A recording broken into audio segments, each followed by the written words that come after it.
Last week, the Chattanooga Red Wolves produced another late winner to keep its playoff hopes alive, while the Greenville Triumph earned a bye week after not conceding a goal since September, a stretch of more than 500 match minutes.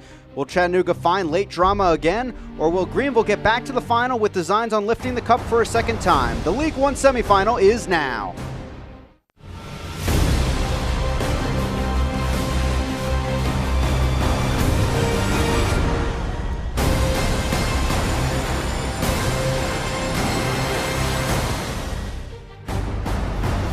The fifth meeting this season between Chattanooga and Greenville, and definitely the most important, a League One final spot on the line in our match presented by Twin Spire Sportsbook. I'm Chris Bukovic alongside me, Ross Davenport for the action this evening from Legacy Early College. Paul Christensen at the back for this Greenville defense, 7 clean sheets in his 10 appearances, 0.5 GAA for him in between the pipes. Lomas leading the offense at the top with his high 14 goals this season. Tim Truck didn't start the season as a starter, but has become the starter.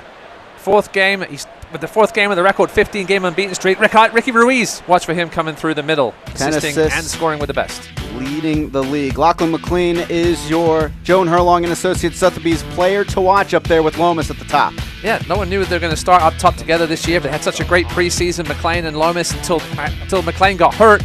Now he's healthy again along with the rest of the Greenville team.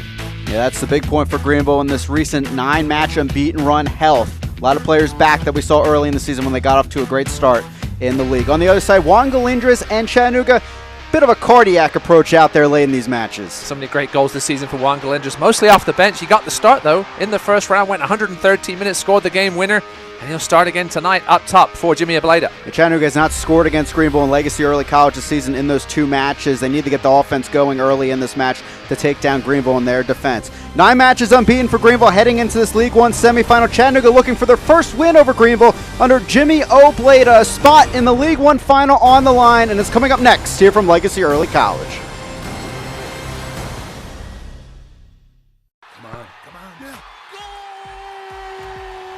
Now, whenever the Greenville Triumph score 2 goals during a home game, you can score 10% off a meal at Habitat. Just bring your game ticket and enjoy fresh, scratch-made food alongside an extensive menu of craft beer, cocktails, and wines. But remember, no chewing with your mouth full. Habitat, part of the Southern Culture Hospitality Group and proud sponsor of the Greenville Triumph.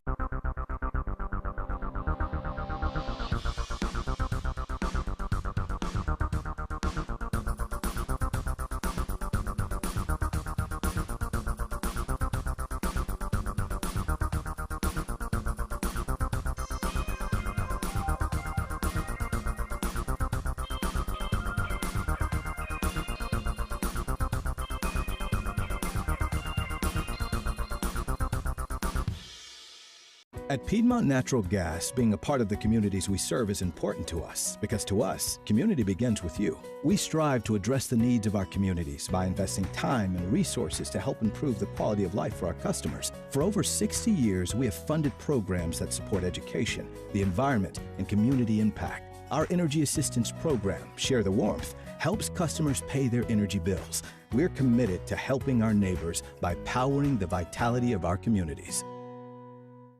The unstoppable spirit lives inside all of us. For Matt and Lisa Kuhn, it's fueled by family, with a business backed by an unbreakable bond and a passion to innovate. They've become leaders in last-mile transportation. That's why First Horizon is proud to celebrate unstoppable spirits like Matt and Lisa. From the first stop to the final destination, we use our understanding to keep our clients on their unique path to success. Is unbeaten for Greenville heading into this League One semifinal. Chattanooga looking for their first win over Greenville under Jimmy Obleda. A spot in the Welcome back into Legacy Early College for a match between Greenville and Chattanooga presented by Twin Spire Sportsbook. A League One final appearance on the line, and we know who that will be against now, Ross, as Union Omaha really thumping Tucson, got the goals early in the match and got it done in the end. Well, what a performance by the top seed. They had the week off. We weren't sure how rusty they would be, but no rust here. Got the early goal and an early red card for Maxi Schenfeld, his 4th of the season, and there's your final score there, 6-1. So the League One final officially going through Warner Park, just outside Omaha, Nebraska. And the regular season champions will take on the winner of our match here tonight, Greenville and Chattanooga. Arguably the top 3 teams in the league from beginning to end. Now we'll see 2 of these 3 in the final. Yeah, we had all that chaos in the middle of the season, but it's all ended up as we pretty much thought it would be, right?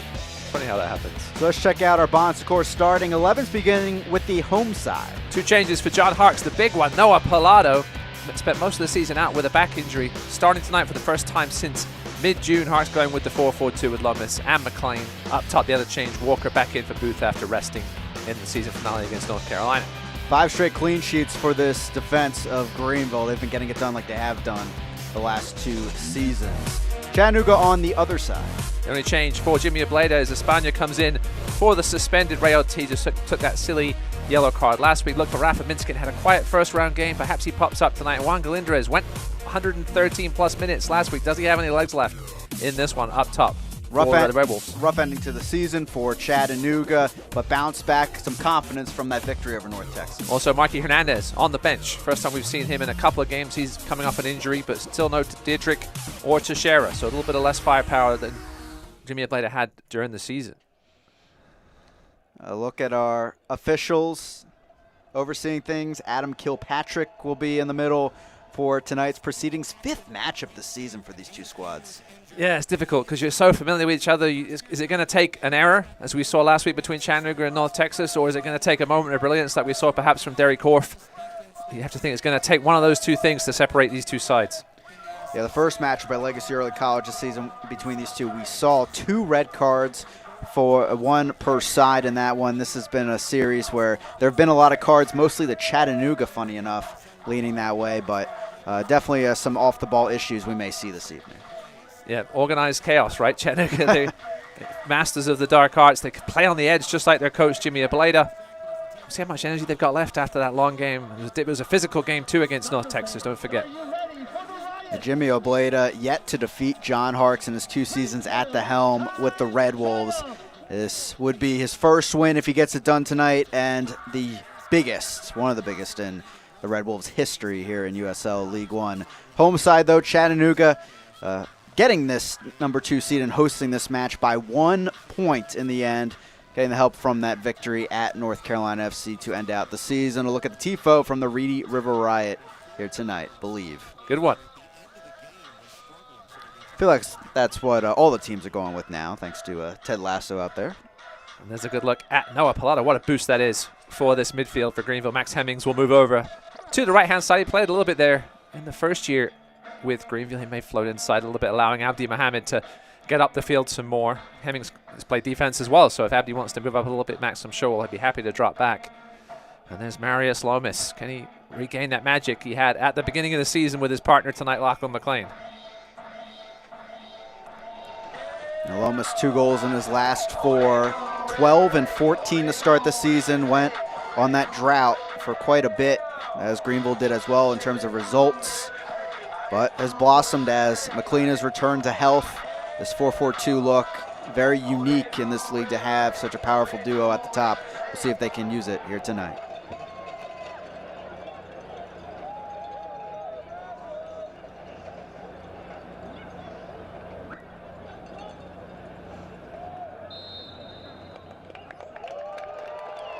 Chattanooga will get the opening kick here in this League One semifinal.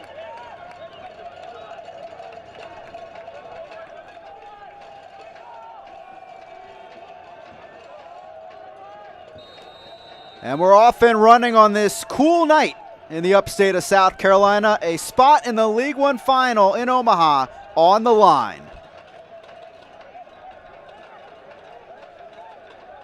And I'm Chris McCovic, alongside me, Ross Davenport, for tonight's action.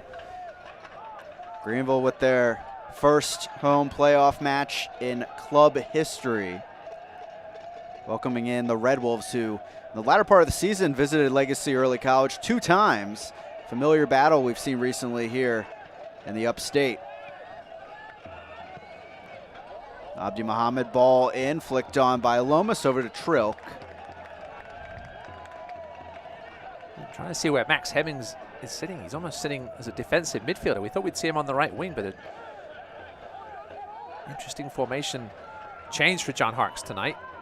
Thought we'd be with the normal 4-4-2, but so Abdi Mohammed pushing up that wing. John Harkes was so complimentary of Abdi in our chat earlier this week, talking about that assist he had against North Carolina. What a pass it was to Alan Gavilanes. And that's what Mohammed really has offered all season, those long balls over the top, finding those inverted runs really from the forwards in the formation.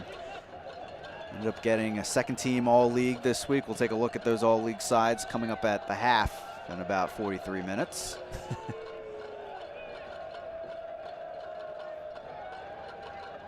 Last time we saw these two sides, 0-0, tight one. Both sides trying to wait for the other side to flinch, really.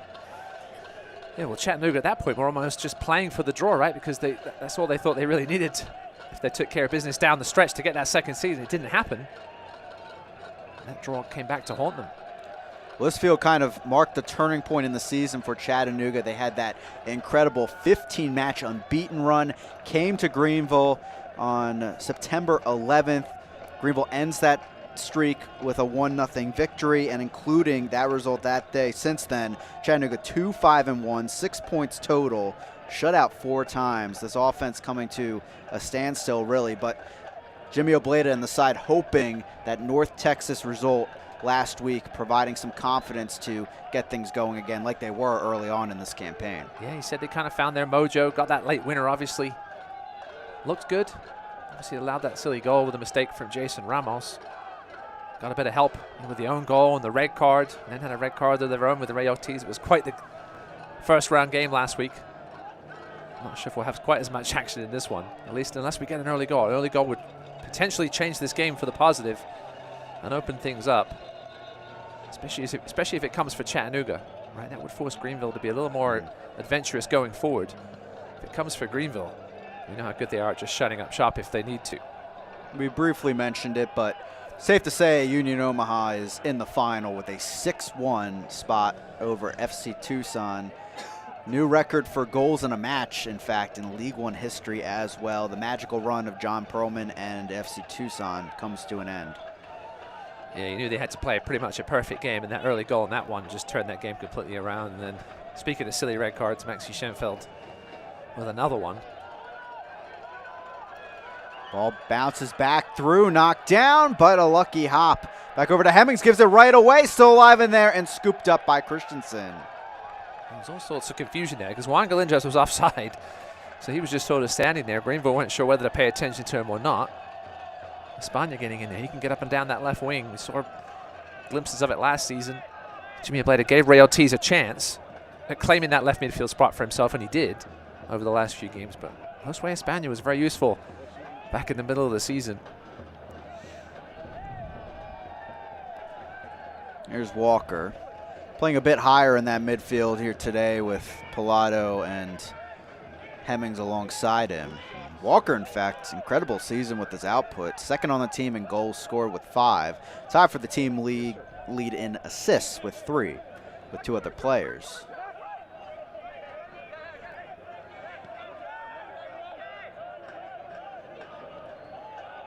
Yeah, I'm still stumped by this lineup, this formation, Chris. Greenville basically playing without a right winger right now. Abdi Mohammed going to have confidence in getting up that right wing, but he's got to be careful. Can't leave Espana with too much space. Quick foul there as Galindras came back after Polak. First time we're seeing Pilato in the starting 11 since mid-June in the match at North Texas. If anyone that can produce a bit of magic from this Greenville midfield, at the center of the midfield, I should say, it's Noah Pilato. Some of those bangers he scored last season from distance. Something that Greenville hasn't had the threat really from outside the box too much in their 3-year history. Aaron Walker's certainly provided a little more this season. And John Harkes and others were surprised to see that Walker didn't make the first team all-league. John Harkes said he expected the top 3 teams to have 4 players each. That would be 12, but certainly him and Omaha. I think he thought Greenville and Omaha deserved to have 4 each.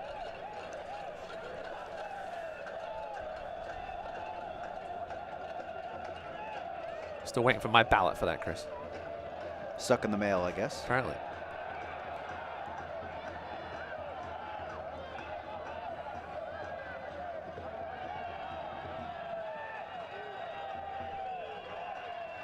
Carrera. Showing the footwork a bit. You can see how deep Chattanooga is sitting early. John Harkes' team has got off such a great start. It was a problem early this season. They weren't getting off to great starts at all, but second half of the season, the first 10 minutes, Greenville all over everybody. Remember that Toronto match?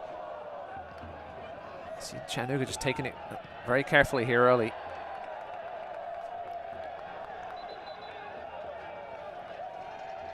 And that Toronto match was kind of the turning point for the Triumph.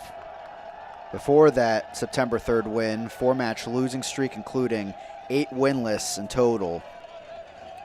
Since then, they've been incredible defensively. That's helped out the effort, of course. But also, they've created really a fortress in the second half of the season here at home. 6 matches unbeaten here at Legacy Early College. 4 wins, 2 draws. Oh, Paul Christensen. Oh, man. Almost a moment of madness.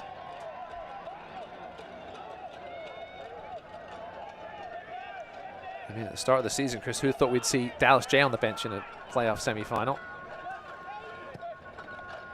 Who thought we could say the 2 starting keepers in one of the League One semis were not the starters to begin the year? Well, John Harkes always told us how confident he was with Paul Christensen. And he just ended up outperforming. John Harkes also tells us, you know, they earned their spots in training during the week. And Christensen just kept impressing and earned himself the starting job. And when this defense is on the run, it's on. You're not going to change anything in there. Six straight starts for Christensen. 80% save percentage as well throughout his 10 starts this season.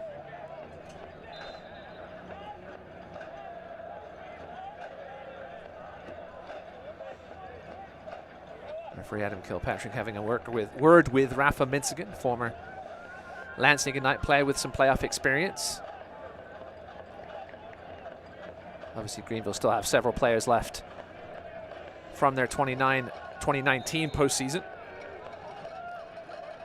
Yeah, Brandon Fricke on the wrong side of things back in 2019. Now he's with the Triumph starting here tonight.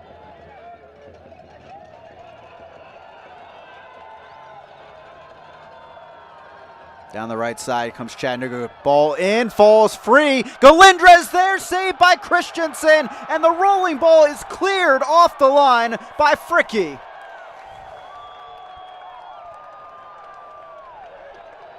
Well, it all started with Tyler Polak getting caught up the field on that left side. And I'm not sure who whiffed on it. I think it might have been Evan Lee. It looked like he was going to be able to get to the ball before Galindres completely missed it. Christensen came out bravely, and only chance for Chattanooga goes begging. Christensen getting just enough on that. But Galindres a wide open opportunity. One to remember in this match here in minute 10.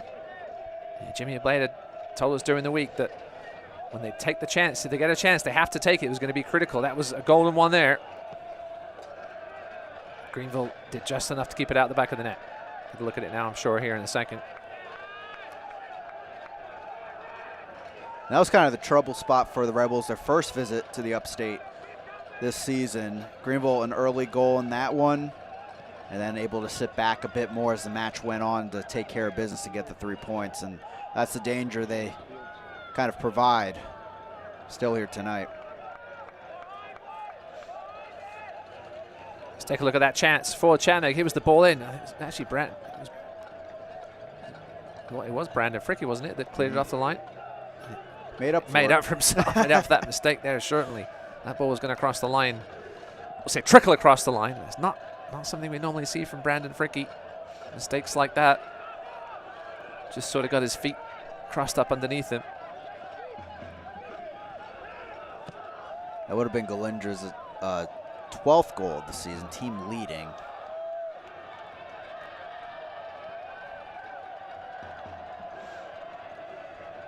Out of play.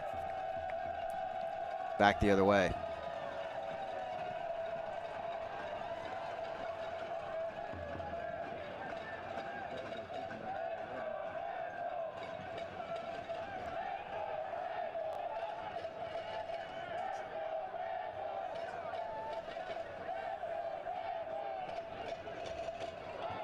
Lob ball, Villalobos.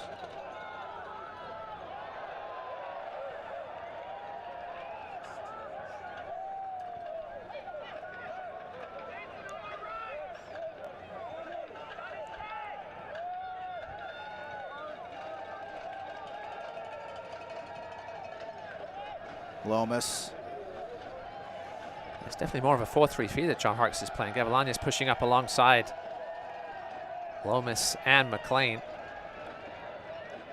with Hemming sitting behind Walker and Pallado.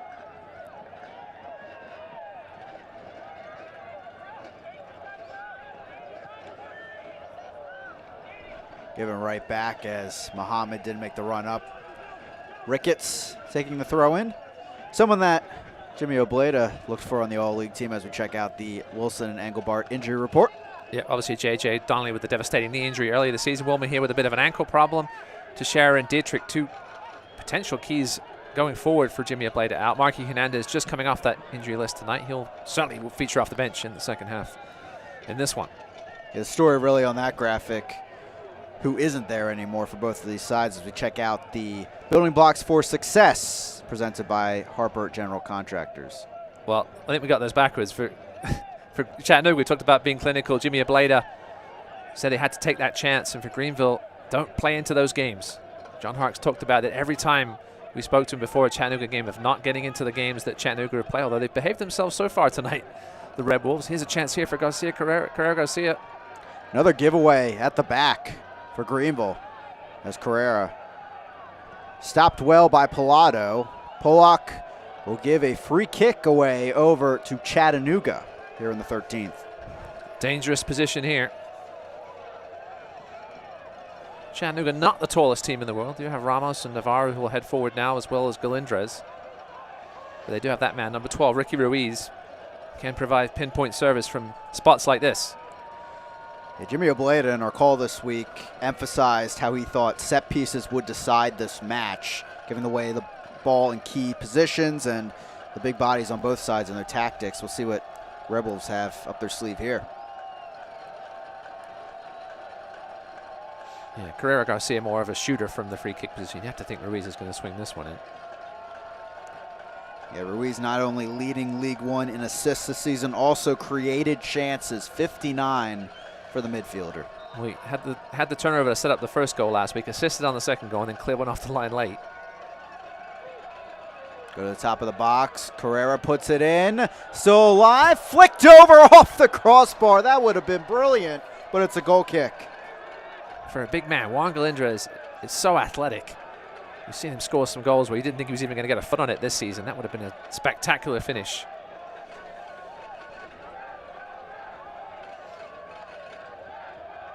Abdi Mohammed was the right side of him, but there's not much you can do in that position when you've got that size advantage. Interesting set piece. Paul Christensen was beaten.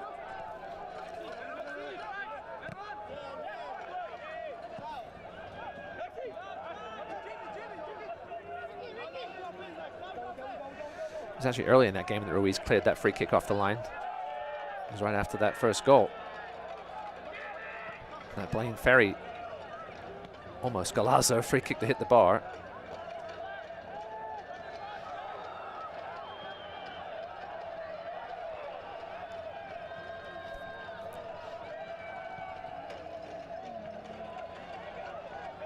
Gavilanes has not been able to find really a lot of room to work on the wing so far.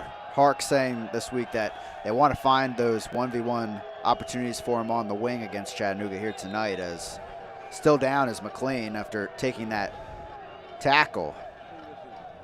Well, not sure if that was a tackle, more like an assault. Michael McLean just got clattered into from behind by Daniel Navarro. He's a big body, is Navarro. There's no whistle from Adam Kilpatrick. So we're going to restart here with the drop ball. Aaron Walker making his case as captain tonight. Let's take another look at it here. I mean, it was right in front of Adam Kilpatrick. Well, maybe he was blinking. We'll give him the benefit of the doubt. But McLean's hurting. Hopefully he can jog it off. The Australian with 3 goals, 2 assists this season. making his 3rd straight start, 6th straight appearance after his injury woes. And 2 seed versus the 3rd seed for a spot in the League One final here tonight. We know it will be at Omaha coming up next weekend. Again, alongside me is Ross Davenport. I'm Chris Makoviak. Nothing so far. We had a clearance off the line, a big save by Christensen. Good to see some energy, some risk-taking in this one. Both teams wanting this. Ricketts. Galindrez, the hold-up play. Brief clearance by Fricky. And Adam Kilpatrick with the screen. Pick and roll, pick and roll. Yes. Given away straight to Pollock. Both teams playing a little sloppily here the last few minutes.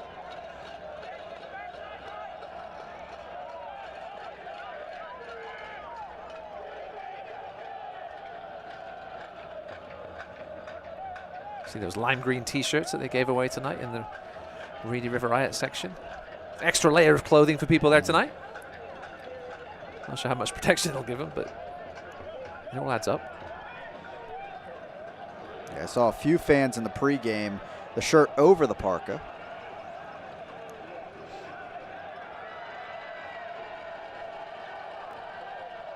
Good work back there from Rafa Minskin.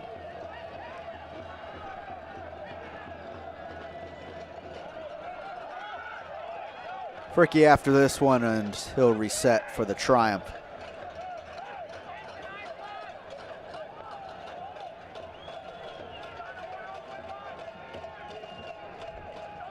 Here's a look at the Twin Spires Sportsbook bracket.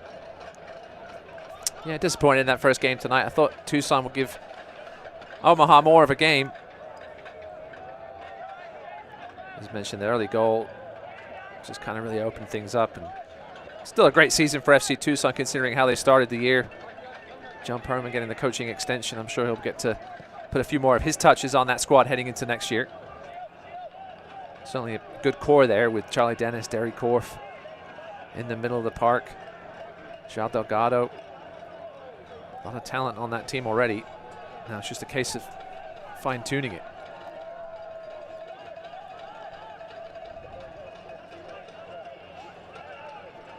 Now, Omaha's offense has been so good this season.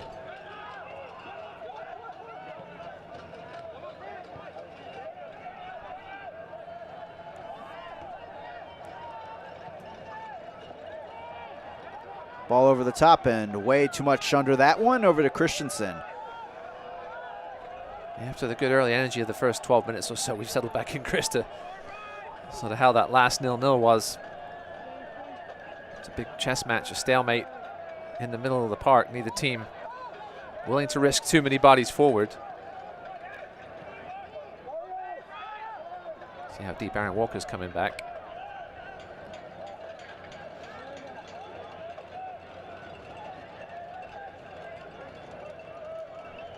Throw in for Greenville.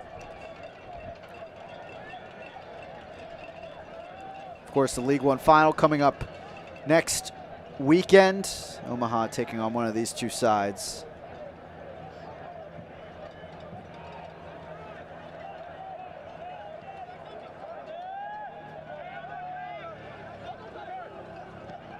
Here's Muhammad. There's miscommunication there. You can see Lachlan McLean saying where he wanted it. People putting a bit of a press on here. Here's a look at Jimmy Ableda with the light jacket tonight. Not the sort of weather for him as a California boy. Chattanooga 4-4-6 this season on the road.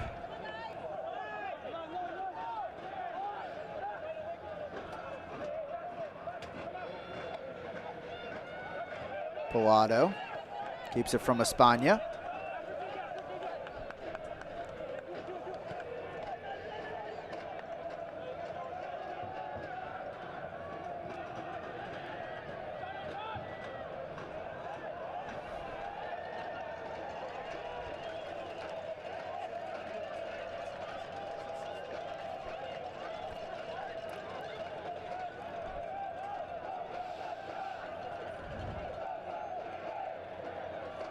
John Harkes with the scarf tonight. And the heavier jacket.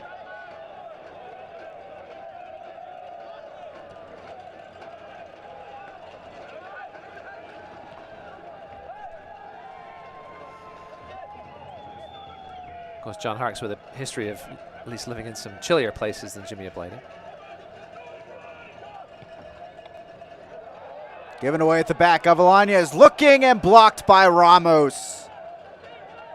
So it still looks like it's going to be a mistake, right, Chris? Either a mistake or a moment of genius that's going to define this game. That was a giveaway by Chattanooga in the one place you don't want to give it away, in the middle of your final third. Avellana just couldn't find the space to challenge Tim Truitt.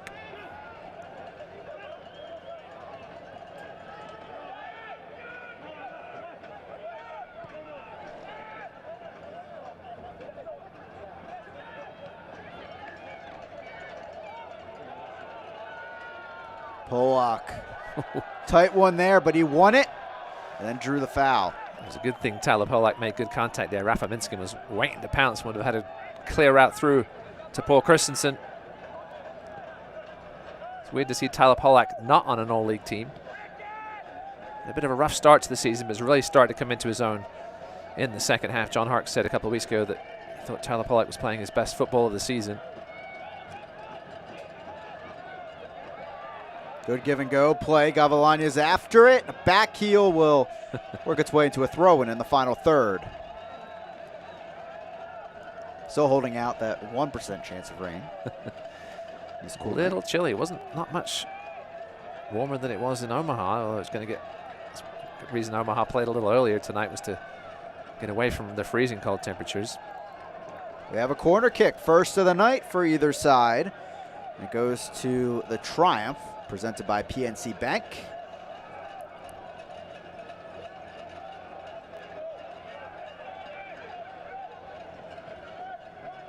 PNC Corners for Kids, taken by your Greenville Triumph. See the Greenville players all lining up at the far post. Do have some training ground corner kicks in their repertoire. Abdi Mohammed looks like he's going to line up for this one. He's got somebody short. They're on the team and created chances this season. We'll try to find one here. Whipped in. Truitt comes up and just punches that. Well, I'm not sure if Tim Truitt knew how much time and space he had. He could certainly have caught that one. It wasn't exactly whipped in by Abdi Mohammed. He's catching a fly ball out there. Yeah, that was a weird one. Under no pressure whatsoever. Defenders have got to communicate with him a little better. Touched by Lomas, and off his line is Truitt, who has not had to worry about the ball too much in the first 25 minutes. 21st start.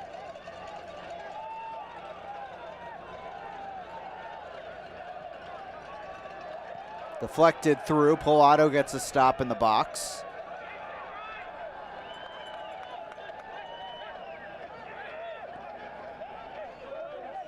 And great to see Noah Pilato out there.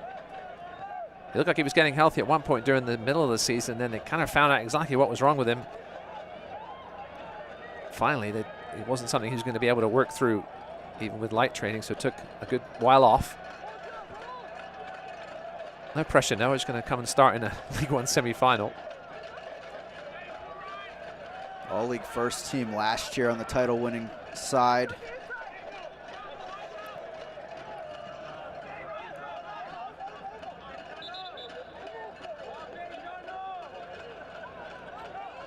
This will go with the Triumph as a throw-in. 25 minutes into this one, Chris. I think it's been pretty much what we expected. A tight affair. Chattanooga with that great chance early. But since then, it's been reasonably quiet both ways in the final third. Galindras now with a chance.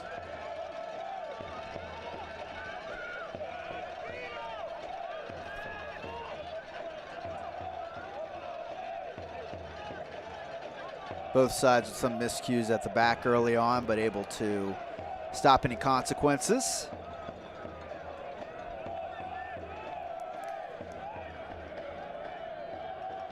One thing I'm sure Jimmy Obleda said to his guys was, we can't go out 200 miles an hour because played, a game and a quarter Game of the third, I should say, last weekend. No, don't know how long this one's going to go. Chattanooga certainly didn't want to put too much into it early. Going to pick their spots to press. Flicked ahead towards Muhammad. Wins the ball briefly. This goes out, and it is a corner kick. Second one so far for Greenville. PNC Corners for Kids. Greenville with nearly 60% possession so far. Both teams passing accuracy less than 80%. I think the league average was in the low 80s this season. Gavalanis on this one. Leads the team in created chances with 36 this season. Great rookie campaign with Greenville. Ball sent in, flicked away, another corner kick coming. What a delivery there. Any kind of touch No. towards goal by Max Hemmings, you would have thought would have put that in the back of the net. Chattanooga lost track of him for a little bit. There wasn't much traffic there. Tim Truk was going to be left a little exposed. Went off the Triumph last, and it will be a goal kick for Truk. Took over the starting job from Mora Mora about 10 matches into the season. Another nearly giveaway at the back, but Ramos able to work the hold-up play and maybe ignite a counter. We asked Jimmy Ablader about the Mora Mora benching when not right when it happened, but a few weeks after it did, and he said he just thought he'd lost a little confidence. And when a goalkeeper loses confidence, it can take a little while to get it back. So he went to Trilk, and what a move that ended up being. Obviously, the addition of Jason Ramos this season, first team All-League defender. McLean with a poor giveaway. Galindrez. Still Galindrez. He'll fire from deep, but blocked by Fricky. Villalobos trying to make something more of this attack, but intercepted, given right to Pollock and Greenville. Great start for Fricky so far, including that early clearance off the line.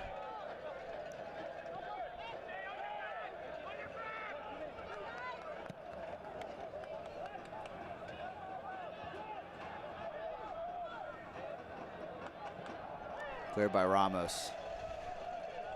There's a glimpse of a little bit of space there for Greenville. But just given away. We've said that a few times here in the last 10-15 minutes for both sides.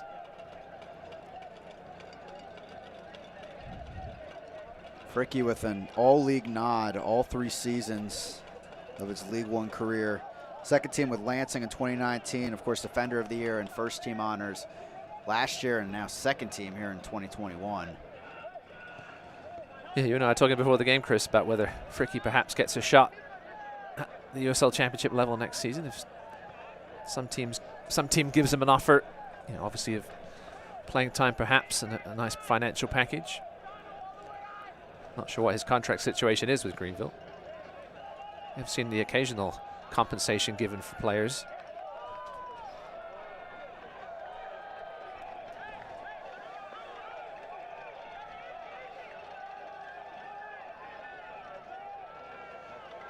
Ruiz trying to get involved. He hasn't been much involved there. That's a lovely ball.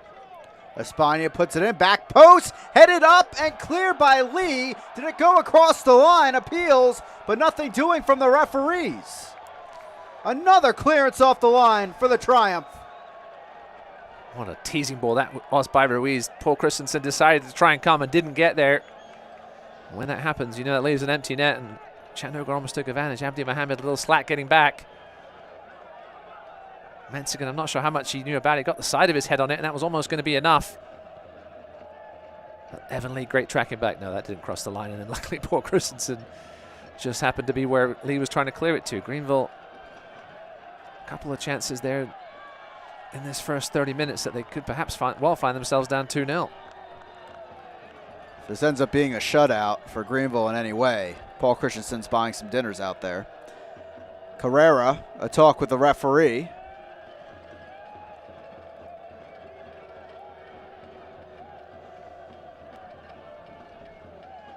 Referee Kilpatrick spent most of the season in the USL Championship with a whistle, done some MLS fourth official stuff, has reffed USL League One in the past.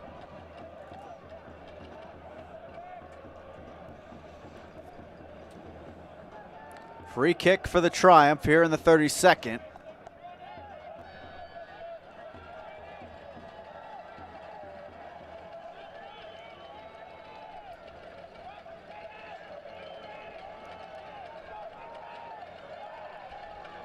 like Walker's going to leave it to Mohamed and Gavilanes to discuss things between themselves. You can see their breath out there. Tells you exactly how cold it is. Ball sent in, headed away. See a little touch from Gavilanes to Mohamed to try and sort of get the timing off of the offside trap. For Chattanooga, wasn't the best delivery in the end, though. You see Palado dropping really deep now.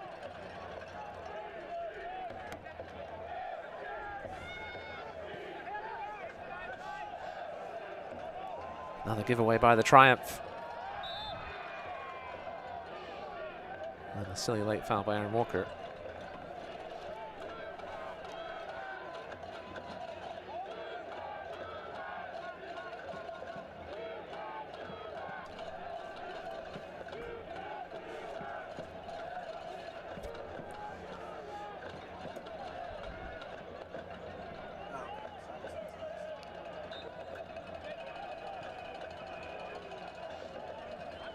Navarro.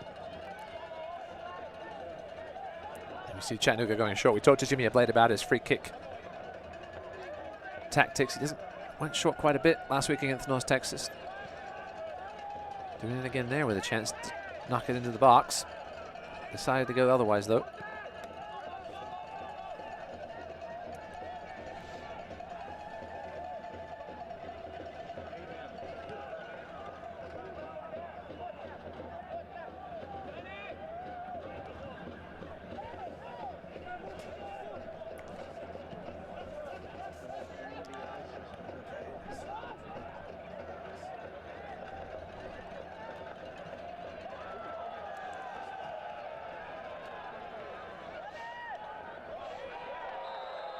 A foul is called here, essentially to the pocket, and indeed it is. First yellow of the match will go to Aaron Walker.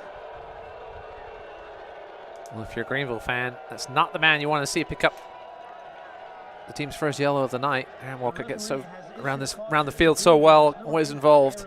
And now he's going to have to be careful. Let's take a look at it here. It was a rough first touch. Well, Walker did get the ball. Taking a look at it here from a little closer. Yeah, I'm not sure if he got the ball with his left leg after he clipped. I think it was Carrera Garcia with the heavy touch.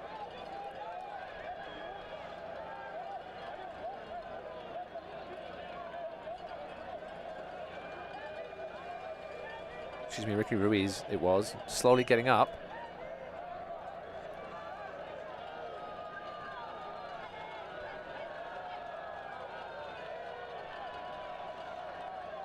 Reedy River Riot here, packed. This is when it's good to have musical instruments. You got to keep yourself warm. Keep moving. Ramos might have a go here. This is the kind of area that we've seen him hit from before. Gillette Stadium last year. Now he'll go short, of course. Let's do the opposite of what I say. It's okay. I get it. See, I don't understand this. You got a free kick 20 yards inside the opponent's box, and the opponent's half, and you go all the way back to halfway through your own half. Mintzingen tries the through ball, but out of play, and this will be a goal kick. Since 1947, Select has been the leader in soccer ball quality and innovation. Select is the official ball supplier of USL, League One, and many of the elite leagues throughout Europe. For the latest Select products and special offers, please visit selectsportamerica.com. There's a look at that T-shirt giveaway for tonight's match. Well, Greenville Triumph certainly like to defend. McLean is down again. Remember, he had that big collision early on in this half. Uh-oh. McLean in some serious pain. I'm not sure if that's it looks like the hamstring. I was going to say the knee. He had the knee problem earlier this season, but when hamstrings are involved on a cold night like this, it's never a good sign. Fortunately for John Harkes, there are plenty of offensive options on the bench, but nothing equal to McLean's size and pace. Well, honestly, if he would have to leave, you have to think about someone like Ibarra or Winger maybe coming in, put that lone forward up top. John Harkes does have lots of options. No true center forwards on the bench. Don Smart can play as a 10 if he wants to off Marius Lomas. Let's not jinx this, though. Hopefully Lachlan McLean can run this off. Getting some of the magic rub from Nadia Najim, the trainer for the Triumph. Jimmy Obleda with some tactics for his side. He's always so animated. You have to pay attention to Jimmy Obleda when he talks, but he uses his hands. John Harkes was doing the same thing. Can't question his passion, that's for sure.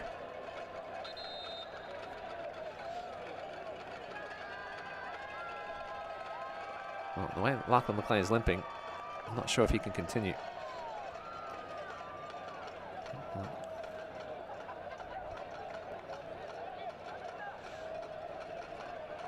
It'll be a big blow for Greenville.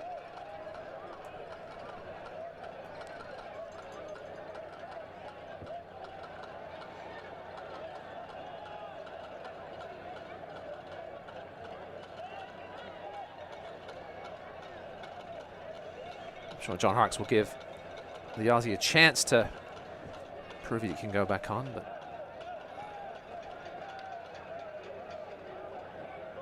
he's going to take a seat for a second. That wouldn't be a good sign. We'll get back underway here with Paul Christensen.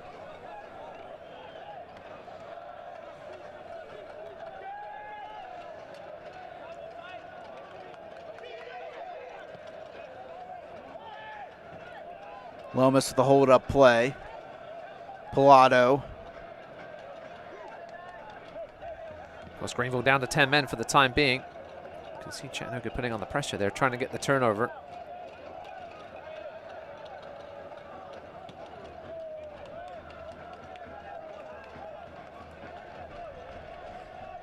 Deep ball out of play.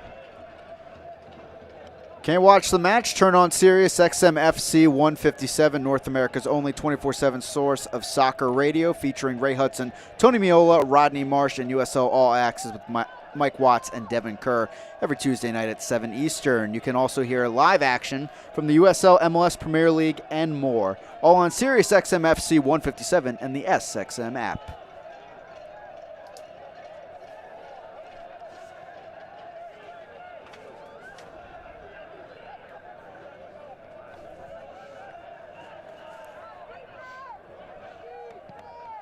Unfortunately, it is looking like players are getting warm, potentially to come on for Greenville. Through the legs of Fricky, still alive. Espana in there, still going. Scooped up by Christensen.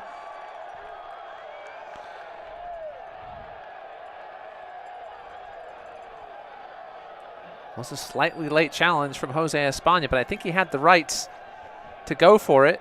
Greenville players very upset, including Brandon Fricky. On this end, the last time, or 2 times ago, I should say, these two teams met. Ramos against Lomas was one meeting. And we got Abdi Mohammed getting involved on the far side.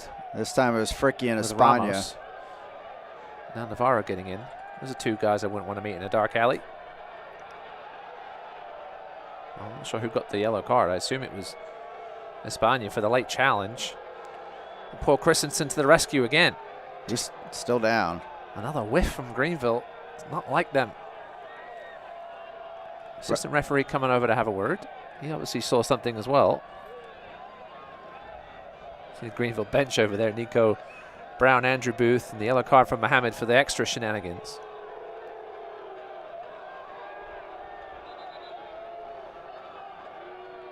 Well, this was definitely what Adam Kilpatrick was made fully aware of ahead of this match, that's for sure. Card for each side, it looks like. Anytime there's a Red Wolves match, you know there's likely going to be some flashpoint. Just a question of how the referee and how the opposition deal with it. Let's take another look at it here on the replay. A complete whiff by Brandon Fricky. It's actually good work by Abdi Mohammed to get goal side of Espana. There's a nice layoff by Galindres. Paul Christensen had to make a decision, and I don't really fault Espana for that. He had the rights to go for it. I'm not sure if he knew where Christensen was. There was obviously, well, there's going to be some boot marks on Paul Christensen's leg at the end of this one. Let's see if we can see where Abdi Mohammed gets involved. I will give credit to the Chattanooga players there. They were checking on Christensen as everything else was unfurling around them. And there is Jesus Ibarra. Well, that's disappointing. We have seen Jesus Ibarra play up top this season. He can also play on the wing or just off the striker.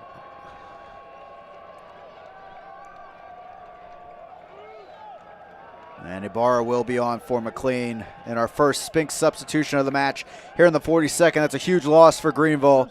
But Ibarra and Gavilanes, frankly, have been the two wingers when Greenville has seen their success recently. We'll see what they can come up with here. Leaving the match, number 14, Lachlan McLean. Yeah, both have had great seasons. I'm not really sure what to expect from them coming into the year. Obviously, Alex Morel has basically lost his starting spot to one or both of Ibarra and Gavilanes. That tells you how well they've done. Don Smart's also been left on the bench as well.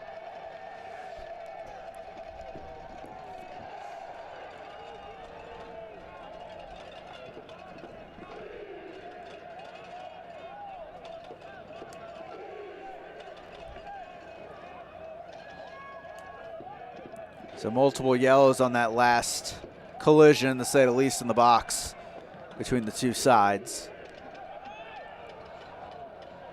Here comes Greenville.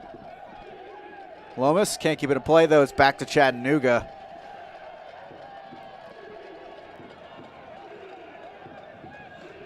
Also, Jason Ramos getting a card. Yeah, I think him and Abdi Mohammed were the two involved in the extracurriculars.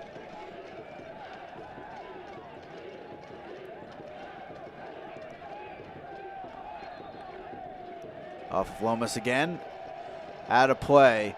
And here's the story of the last two seasons for Chattanooga in their matchups against Greenville. The most in a matchup between opponents in the series overall. 20 yellows, 1 red card that came this season against Greenville. Yeah, we asked John Harks about his. Greenville finished at the bottom of the yellow card table. I asked him if he was proud of that, and he said yes. He said it's just not the way we play. These two teams both play very differently. Tactical fouling, has become such a big part of soccer, especially at the elite levels. Man City, Pep Guardiola, one of the managers that everybody points to as being such a great tactician of the fouls when needed. So word is from the sideline, John Harks and Jimmy Obleda were sharing their pleasantries. No. Daniel Chesky, well-known fourth official, I mean, they're not going out for having a beer her tonight? say in the overall talk. Those two aren't going out for a beer tonight after the game, Chris?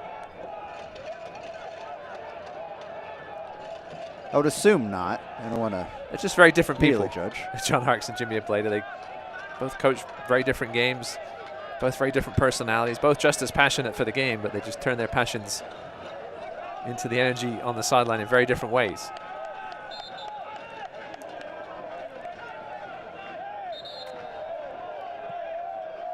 I'm surprised if that's not a yellow. No, it's just a warning against Navarro.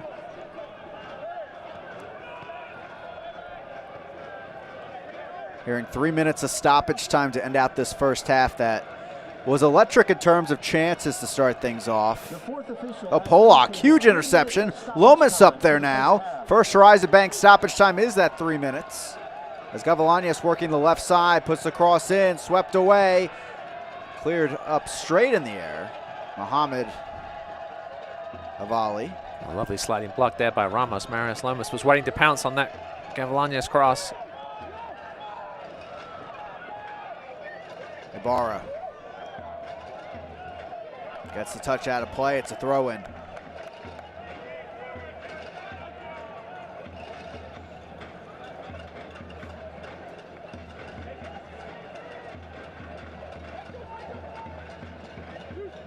Ibarra almost losing it.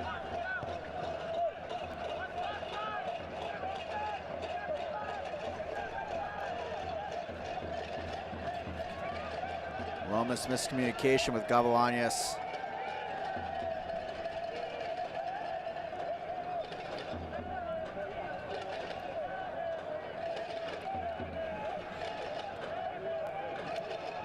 Of course, stay with us for the Oxford Barber Company halftime report. We'll take a look at that first League One semifinal of the day and then the potential matchups that could come against Union Omaha.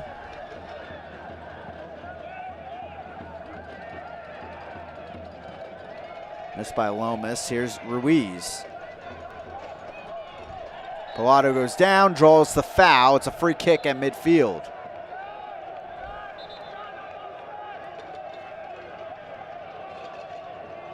Talking to for Rafa.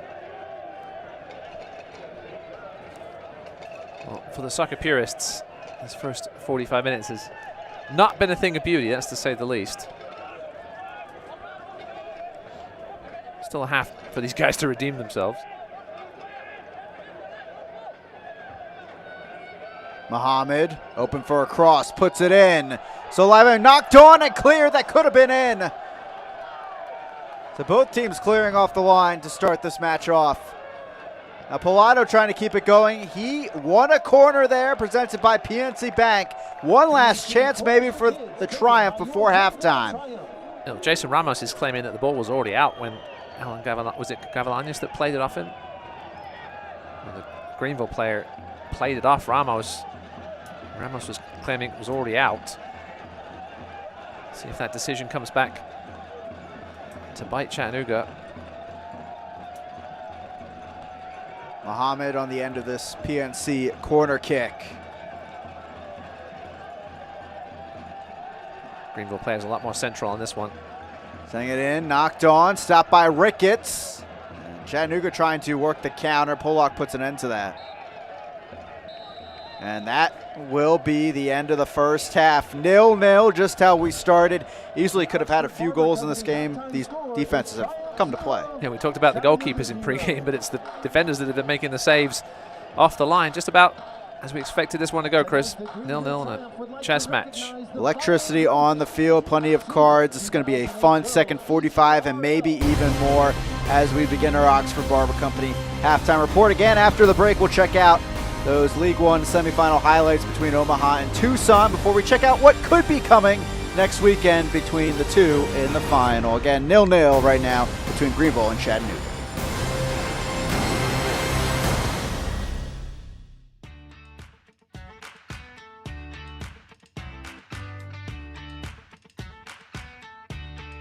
We offer a full array of dental treatment, and what that provides you as a patient is you're able to come to one place and get comprehensive care under one roof. I've always been greeted with a smile. They know me when I call. I trust them. We'd love to see you at Wood Creek Dental. Visit us at woodcreekdental.com. There's no substitute for hard work. You have to put in the time. Dedicate yourself to the goal. I didn't make it to the Hall of Fame on my own. I had a team and we worked hard together. I had coaches and a playbook with the answers. It's no different in business. Now I own a Janny King franchise because they've got the winning playbook and a team that supports me. Get in the game and get ready to shine. Go to JannyKing.com to get started today. What's Greenville's best kept secret for auto loans? Greenville Heritage Federal Credit Union. If you're on the market for a new car, visit Greenville Heritage before you start shopping to get pre-approved and save yourself a lot of hassle and a whole lot of money. Or refinance your current car loan for a better interest rate. It's a simple process that could save you hundreds of dollars. Visit greenvilleheritage.com to find the branch nearest you and start saving money. Federally insured by the NCUA.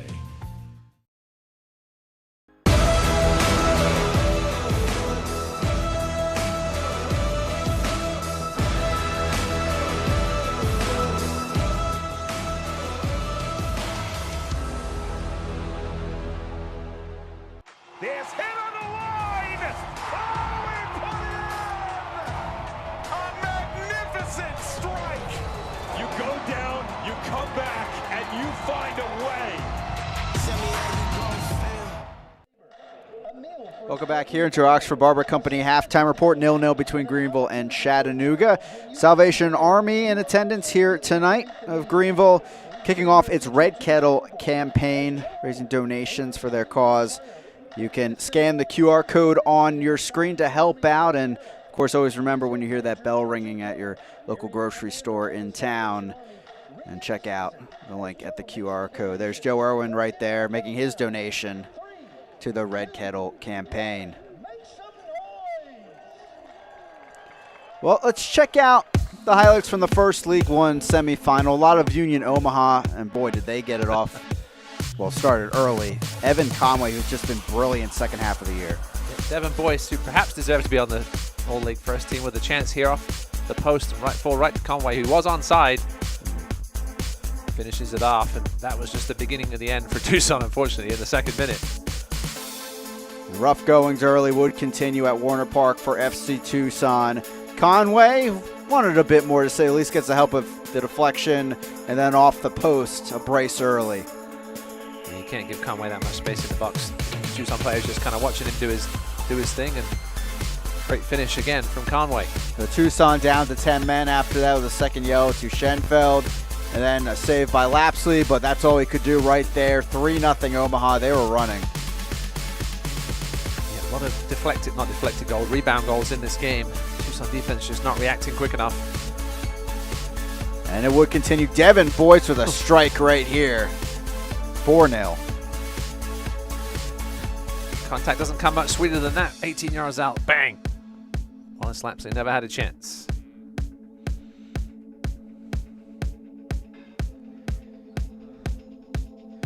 At Tucson, they would have some life. Down a man, they would find a goal back. Good to see for them. Yeah, been a great season for Charlie Dennis.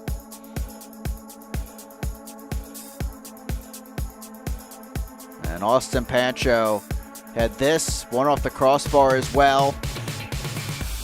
Tucson players were looking for the offside call, didn't get it.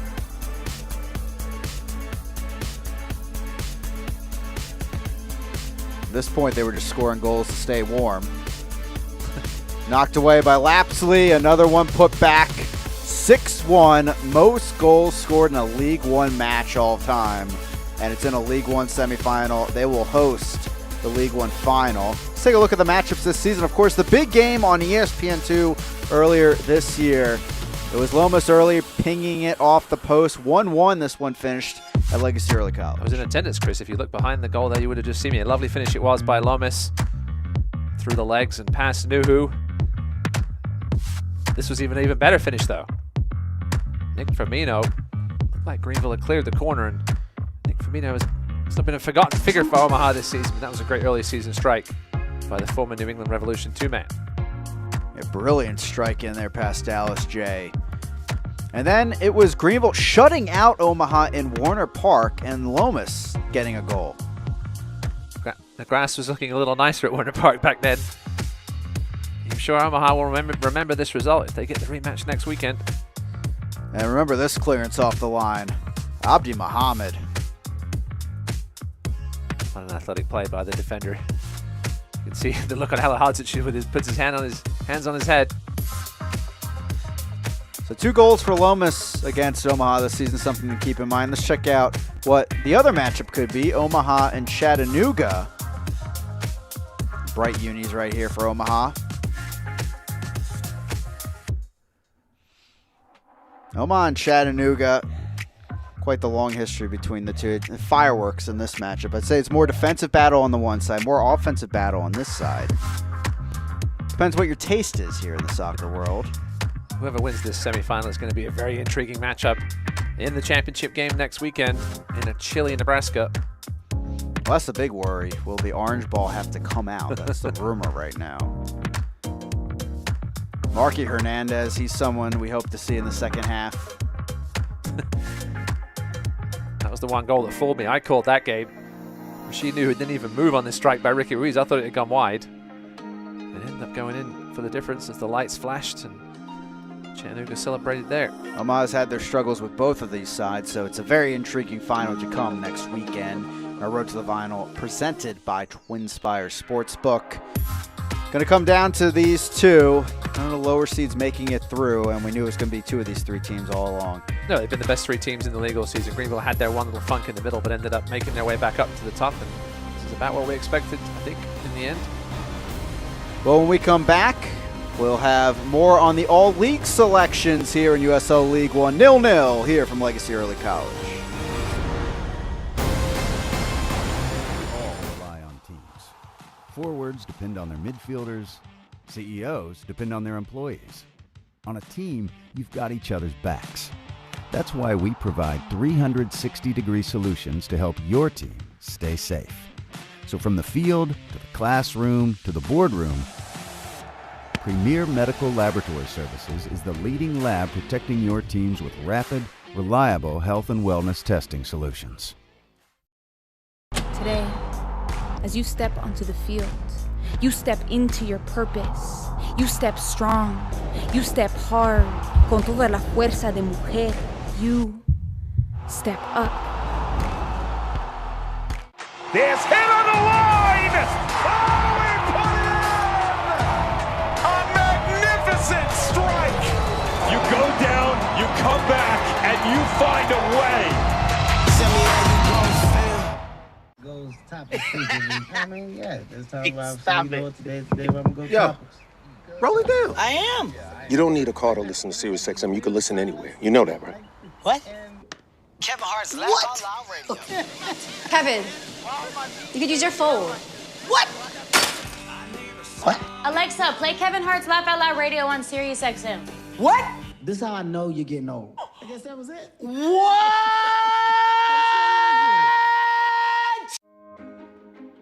I am a first-generation student here at Bellevue University.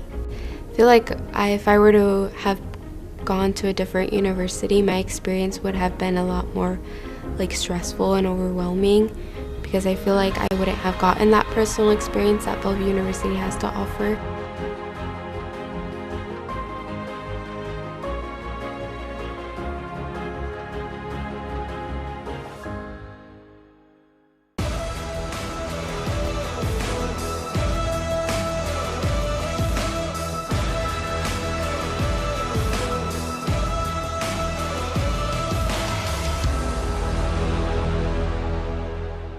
There's hit on the line!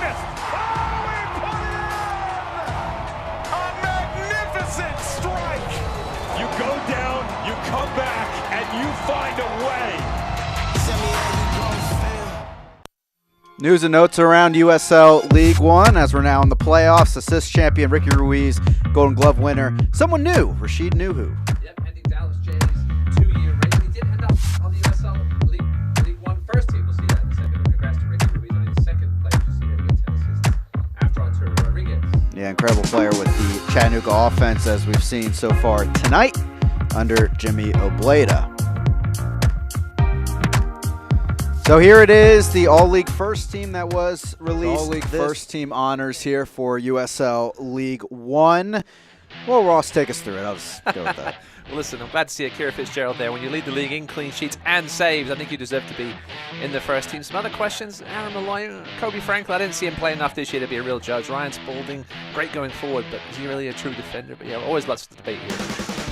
If I could put 4 or 5 midfielders on the first team, I would probably do that. That's where I'll win. There's a lot of midfielders that I could put on there as we'll go through the second team, but it's all there. Most of my issues with the defensive lineup, of course, but a lot of goal-scoring faces out there. Evan Conway could have easily been here if he played more matches. Unfortunately, he was dealing with injuries most of the season, so that was part of it as well. Second team here, a number of midfielders could have been first team. Devin Boyce, Charlie Dennis, Aaron Walker, among a few others as well. Could we have had sort of a 3-6-1, Chris? I would have been fine with that, hey. Sean Hundal, a great first season in Portland, and we'll see where he ends up next year. Does he stick around in South Florida and try to make the MLS side? Ricky, Mohammed, Connor Tobin, does he retire? Is this a going away present? We'll see. Rashid Nuhu. Now the question is who wins goalkeeper of the year? Joe Rice or one of these two guys? Yeah, Joe Rice, fantastic, saving the ball, 76% save percentage this season with Revs too. Well, those are your all-league teams. We'll have, of course, the final award winners coming up ahead of the final next week. Coming up here from Legacy Early College, we'll have highlights and stats as we enter the second half. Well, coming up, we'll have highlights and stats here from our match at Legacy Early College. People have the power to make a lasting impact through acts of kindness, compassion, and strength. They inspire us to innovate and educate, to do more than we ever thought possible, to help you be your healthiest you. Prisma Health, inspired by you. Hi there, I'm Lena. My owner, Brooke, She's earning her degree through Anderson University Online. She can access her high-quality classes anywhere, anytime, which gives us plenty of time to play ball, or throw frisbee, or tug on some rope, or practice our human skills. Discover AU online and start earning your degree today. Dogs like me approve. You might not notice Rewa working every day, 24 hours a day, 7 days a week, but you'd sure notice if we weren't working. Renewing our natural resources and keeping the upstate cleaner, fresher, functioning, and livable. That's not something just any organization does. That's purely Rewa.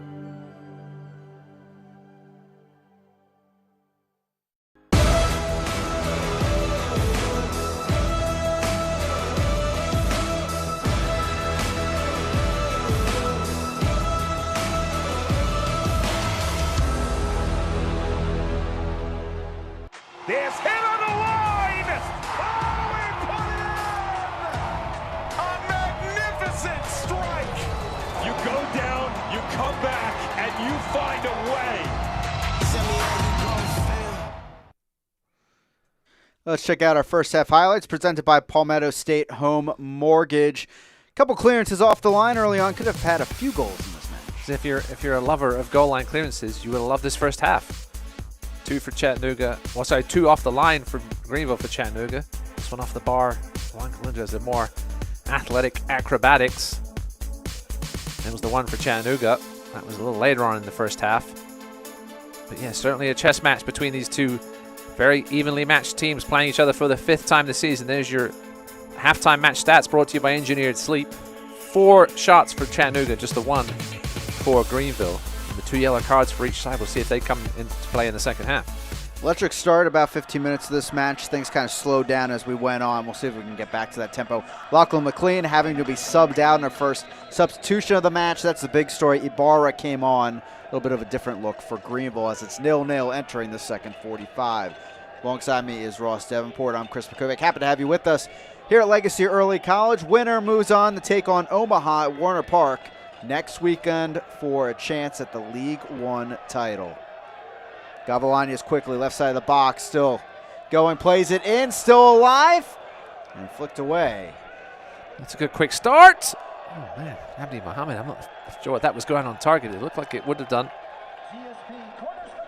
Well, here comes Greenville to start. 40 seconds in, they have a corner kick presented by PNC Bank.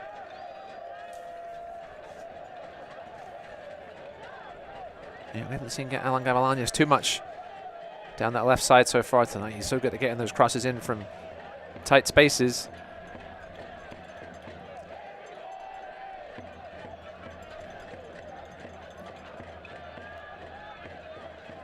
Is that ball touching the line, Chris? We've had an issue with that already this season, though, if I seem to remember somewhere else. The corner kick not being in the arc. Walker out wide. Played in, headed on, still alive in there. A few whiffs at it, and it falls free, and it looks like it's a throw-in for Greenville. Mention if you're a fan of goal line clearances, if you're a fan of whiffs, there's been plenty of those to cheer for tonight. Unfortunately, that doesn't result in great soccer.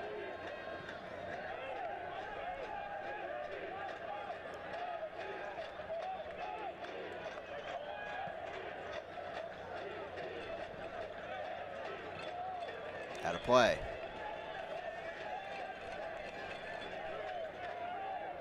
Let's go back to Greenville. Abdi Mohammed making his way back over to the right wing.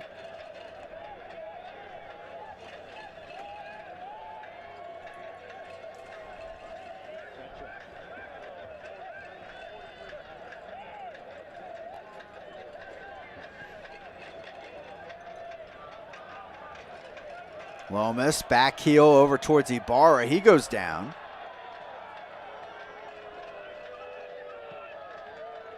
Out of play on the clearance, throw in for Greenville.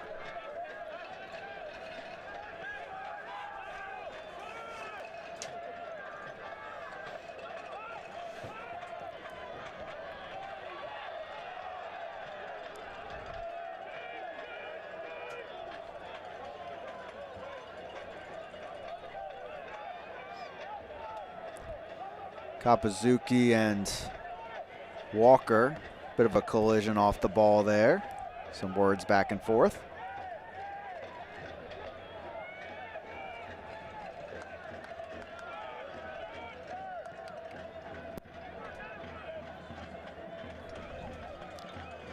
Christensen with his first touch of the half. It'll be interesting to see how long Jimmy Ableda takes to make a substitution after playing 120 minutes last weekend. Told us he hopes to get Marky Hernandez on for about 20 minutes at least. Yeah, we'll certainly see that, man. He's been a hero off the bench at times this season for Chattanooga. Missed the last 4 injured, has 5 goals and 3 assists on the year.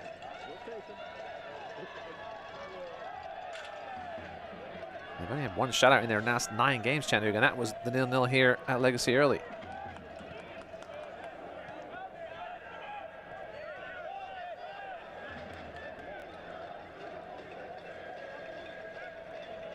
Chattanooga with the press here, trying to force a mistake.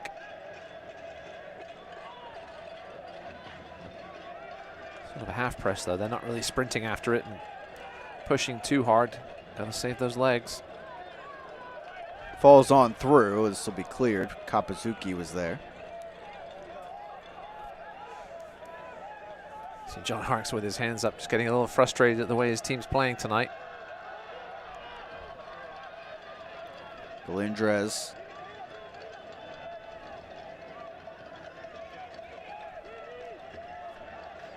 Ableda pointing to the open space on the left wing.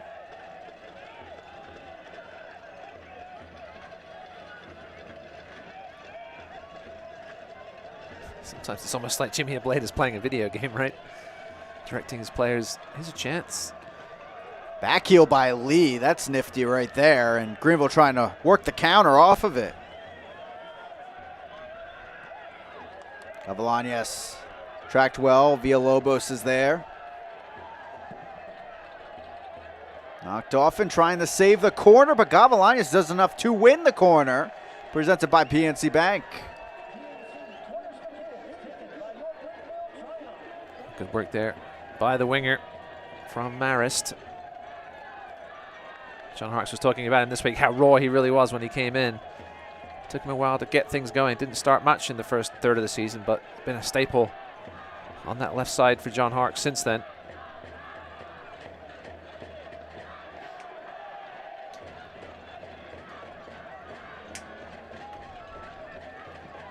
Not sure what the delay is here.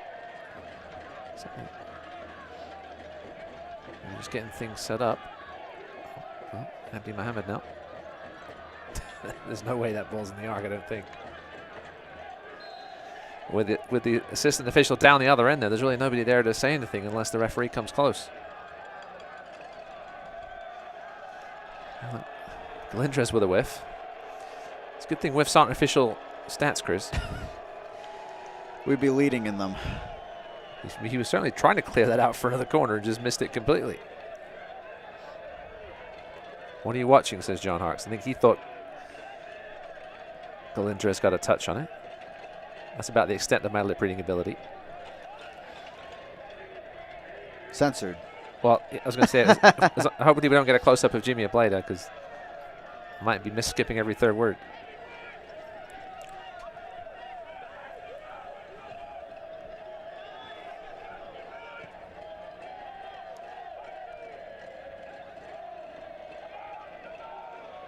We'll say that it was a pleasure to talk to both these coaches all the way through the season. Always gracious to give us, a half hour of their time every time we cover their games. Get to pick their brains.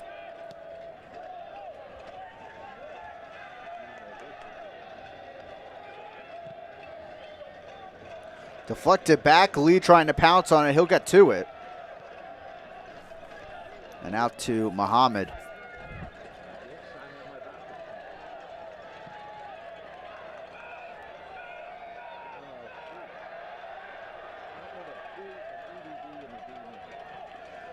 Ramos has to send this out of play with the pressure by Lomas. It's a throw-in.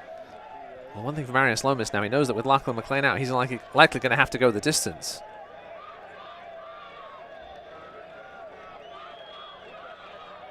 No other real true center forward on the roster. Ibarra can play up there, but you'd have to you don't think that John Harkes will be pulling off Marius Lomas in this game as long as it remains 0-0. Lee stepping all the way up, trying to run through traffic. He goes down and draws the foul against Villalobos. Chris, you and I love our Evan Lee marauding runs up the middle. John Harkes used to give him grief about it, but he hasn't done it as much as this season. But when he does do it, sometimes things happen, and he's earned himself a free kick here. Silly foul by Jimmy Villalobos. There's certainly a little bit of contact. Evan Lee just knocked off balance by the contact.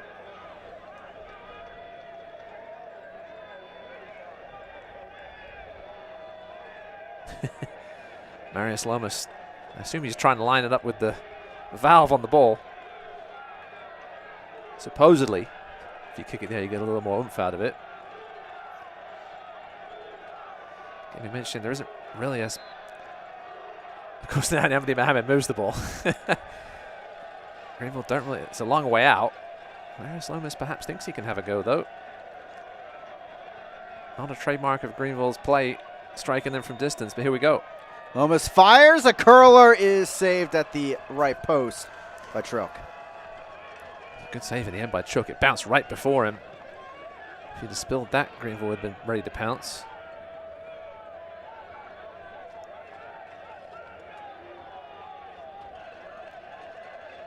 Back with Hemmings.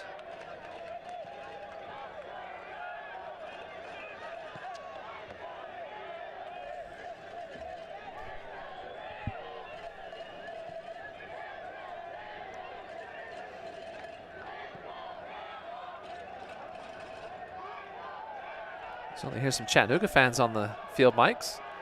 I think we saw some earlier celebrations that look again at that.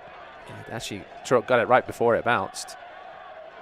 As a goalkeeper, it's a nightmare if that ball bounces right before you, especially on that turf. That's why Trilk had to come just a little bit forward to make sure it didn't do that.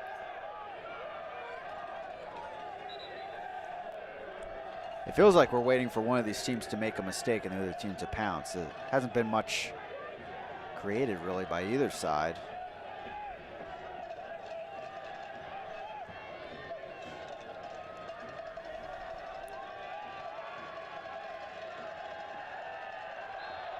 Muhammad goes down. A foul is called. The free kick. See if there's anything else. Good Chattanooga contingent here.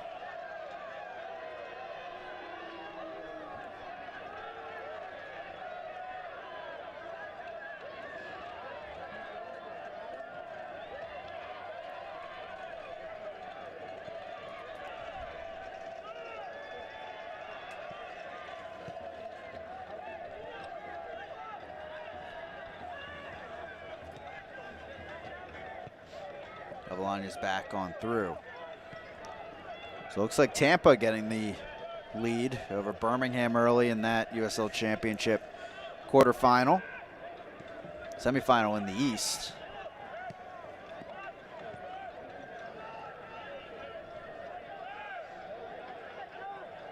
Of course, starting defender for Tampa is Connor Antley, former League One Defender of the Year back in 2019. It's always exciting every season to see who ends up making the leap from League One to Championship. It's been mixed success, I think we'll say, from players that have jumped up to the next level.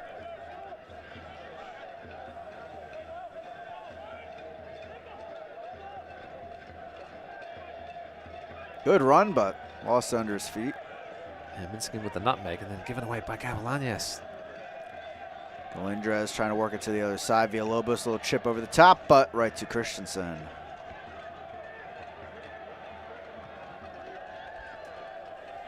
What a kick by Christensen. First touch from Ibarra didn't quite match it, though.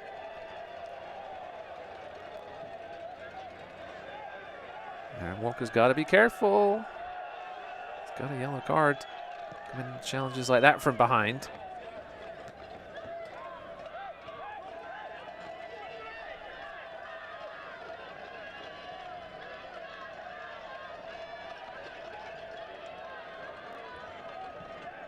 Bending ball is blocked by Muhammad.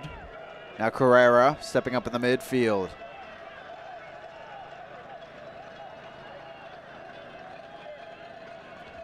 Cross in. Galindrez is there. Flicked up. Out of play. This will be a goal kick. At this time, we would like to announce tonight's Bet Zero Safe Driver of the Match. The 2021 season comes to a conclusion when the USL Championship Final takes center stage. Watch as the new champion is crowned Sunday, November 28th at 8:30 Eastern on ESPN, ESPN Deportes, or listen on Sirius XM FC Channel 157. Plus Tampa Bay, as we mentioned, and Birmingham going at it. Louisville and Charlotte also going at it here tonight.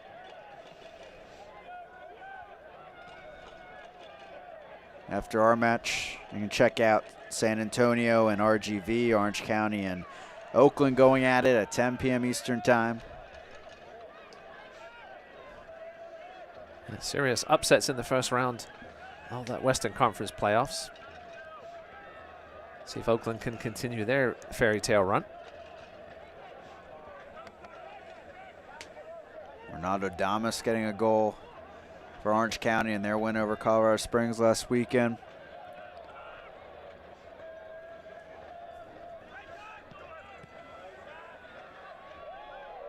Walker showing the footwork.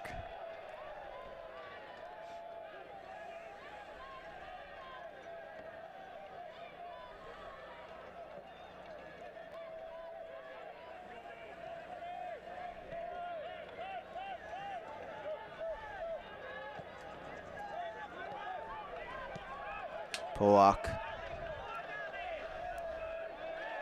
Walker goes down, wins a free kick here for Greenville. Set pieces keep on coming.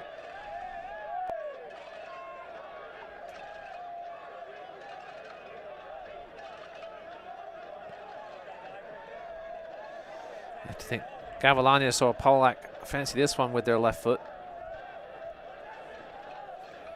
Abdi's coming over though.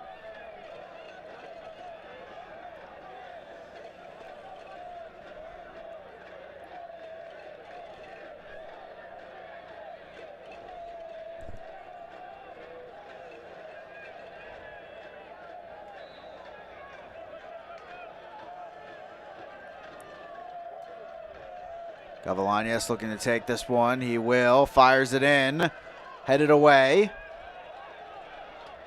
Pollock. Gavilanes. Espana trying to get the break going. There's a big stop by Pallado.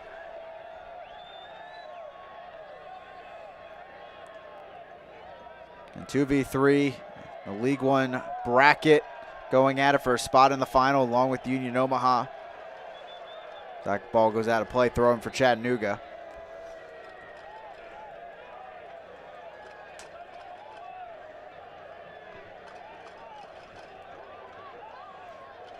Look at the playoff bracket presented by Twin Spires Sportsbook. All chalk here, unlike the championship.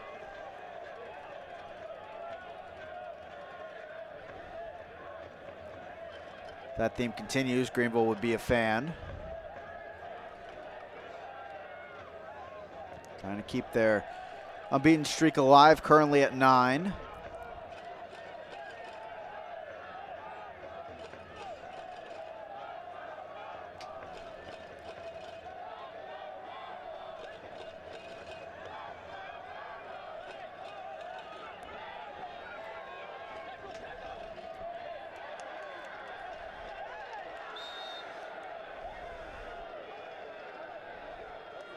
That was clumsy from Polak on Menskin after that long run by Kapazuki.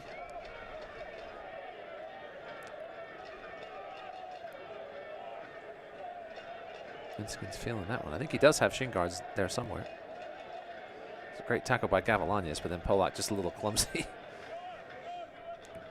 Lucky perhaps not to get away with the yellow card there. Perhaps the fact it was so close to the sideline benefited him. What do you call that? Turf burn? It always stings. We don't hear too many complaints about this turf in that regard. that causes it, but old turf, it's never pleasant to fall on or slide on. Lomas on the break from Abdi Muhammad, but it is taken back, given right back to Greenville. No one wants the ball. Aaron Walker does, thinking about it. Gavilanes trying to 1v1, corralled by a double team.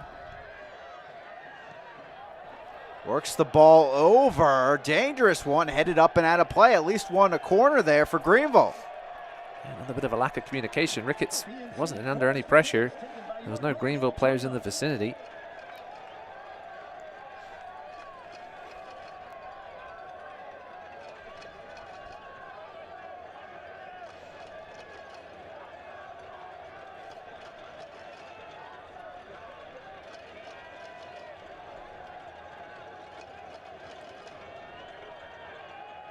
Gavilanes will take the PNC Bank corner kick here in the 64th.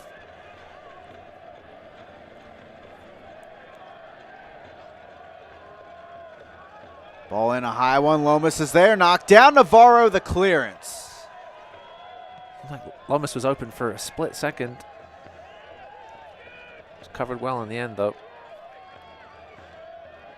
Walker brings it down to Ibarra on the left wing. Blocked. Out of play. It's a throw-in. Good bit of sustained pressure here from Greenville, though. Not something we've really said for either side much tonight. That's awful. Evan Lee driving it straight to Ruiz and this Chattanooga midfield. A break is on for Jimmy Obleda's side. Muhammad getting a touch and a pass directly to Obleda. Here's Walefi. You can see he's getting set to come on. Daniel Chesky saying, hey, get your penny back on. Trying to sneak on as the 12th man.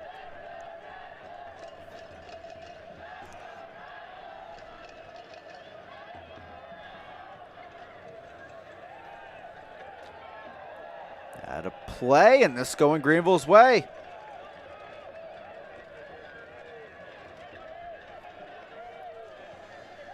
One thing you have to be mindful of as a manager at this point is not taking your best penalty takers off the field unless they're injured. You have to start thinking about it at this point.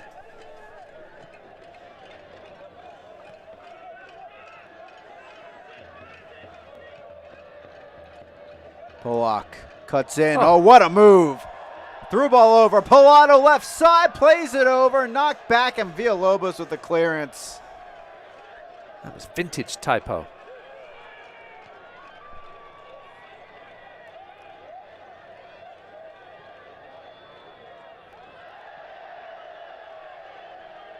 Back to Greenville.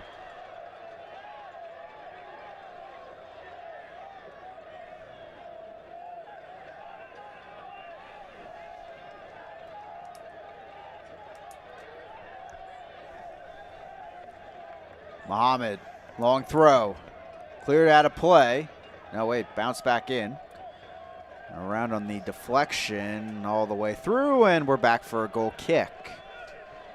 Well, Greenville, known for their 1-0 results over the years, with their win rates in 1-goal margins this season. Leading the league in there at second is Chattanooga, 10-6. Yeah, we were getting people's picks around the office before this one, and I think everybody was going with 1-0 either way.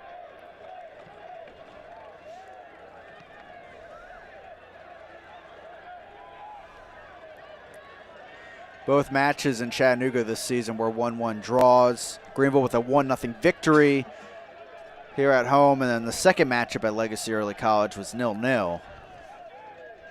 Not much separating these two sides over there. Previously 4 matchups on the field this season. It was all Greenville in last year's results, both wins against Chattanooga.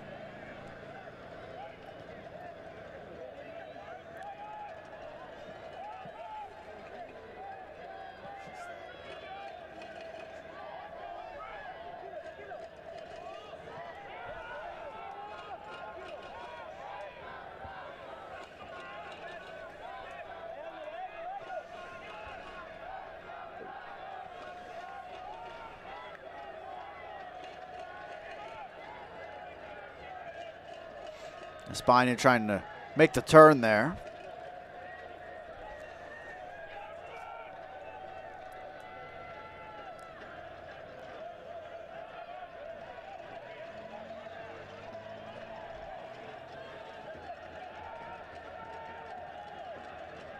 Alefi warming up along the bench. Yeah, I wonder if that substitution says much about Jimmy Ableda's goals in this game. Alefi certainly more of a defensive-oriented midfielder. You're on the road. I'm sure Jimmy Ableda would fancy his chances of going to penalties, perhaps instead of pushing bodies forward, getting some more offensive-minded players on the pitch like Frischnick or Hernandez, maybe Pineda.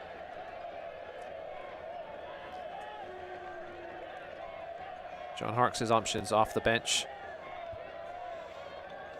Going forward, Nico Brown, Smart, Ibarra is already on, obviously Morel.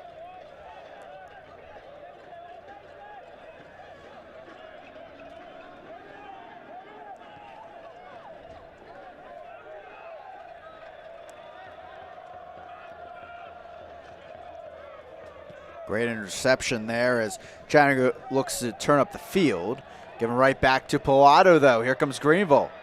Hemmings out wide. Ball lofted over. That's a handball. Free kick to the Triumph. Greenville looking for the card. Max Hemmings is not going to win his case.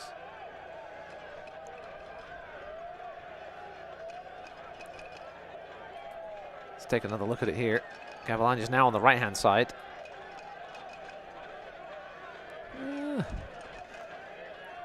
Something maybe an upper arm or shoulder, perhaps. Referee Kilpatrick was right there, though. Had a great view of it. A very dangerous position here for Greenville. We haven't had a Brandon Fricke goal off the face in a while, Chris. Maybe this is the time. No, we have not. One goal this season. He has 2 all-time for Greenville.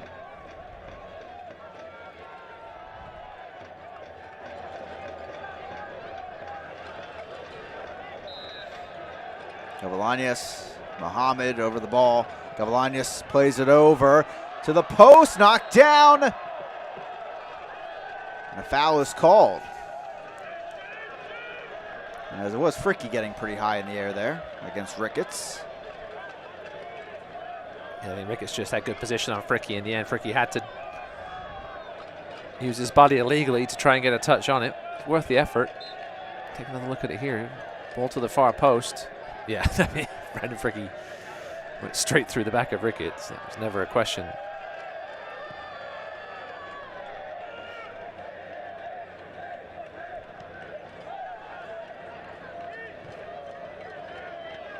Knocked away, back over to Chattanooga.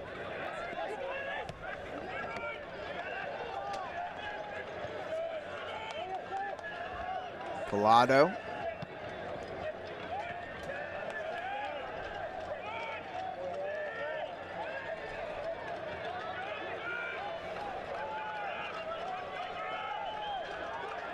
Lomas urging on his teammates to press forward.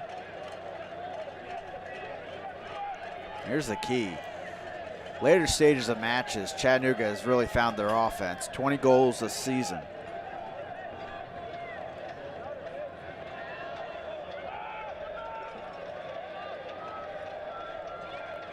Three shots on target combined between these two sides. Of course, a few clearances off the line in the first half if you've been with us.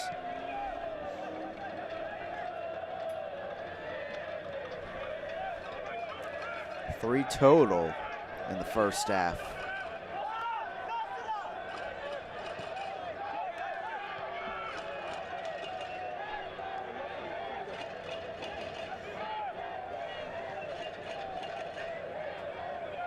The other thing obviously to consider here for managers is not making the substitutions too early, because you know this game may go 120.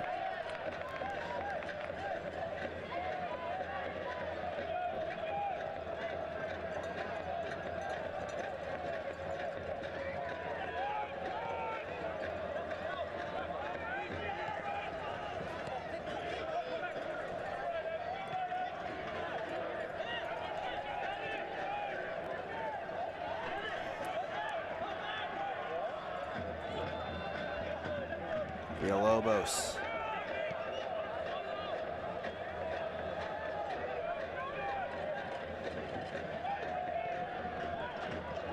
Espana finding a little hole in the defense. Fricky takes care of it though. Greenville an opportunity here, stretching the field. Lomas after it, gets to the ball. Plays it over, but straight to the center back Navarro. The pass just kind of summed up the night. A break for Lomas, and he just gives it away. That's been the problem for both teams, frankly. They seem to get something going. The pass goes directly to the opposing side, and we go from there.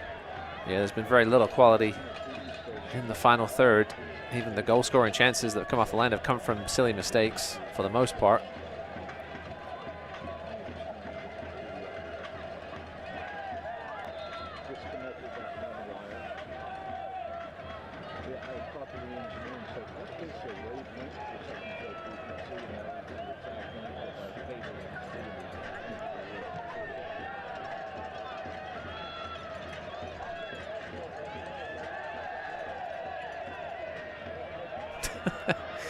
Got players on the ground, players wanting a foul.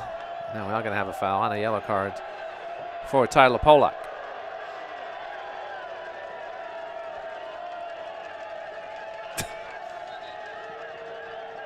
Typo seems a little incredulous at the decision. Minskin's down.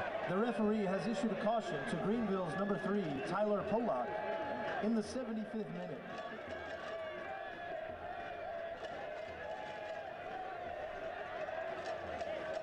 Walker pleading here. So that's the 5th card overall in this match.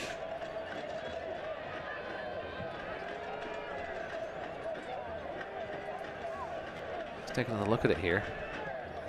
Carrera, see, I mean, Polak got the ball with his right foot, but I think came through the back of Minskin with his left foot.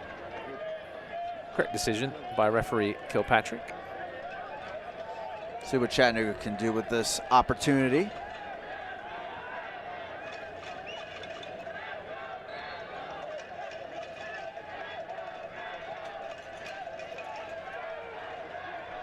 Rafa Minskin, a former Detroit City player. Great to see them joining the USL Championship next season. Great fan base there in Detroit.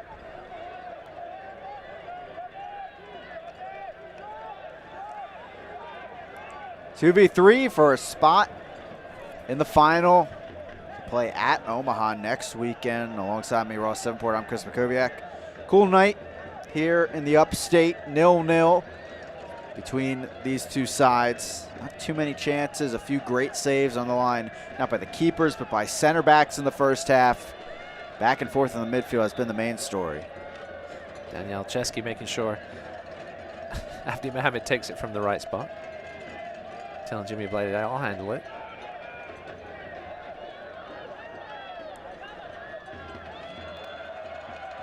Ball ahead, Lee clears this into the crowd as Galindres was moving in.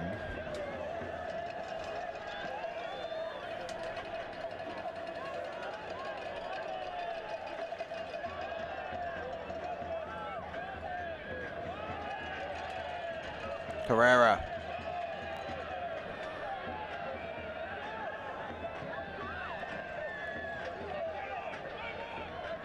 Through legs of Walker.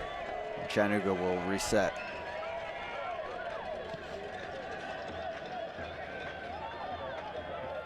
Stays in play. Here come the Red Wolves into the box. Off of Muhammad, it's a corner kick for Chattanooga. Corner for Chattanooga. First one of the night. Comes Ramos, Navarro. Two big bodies at the back into the box.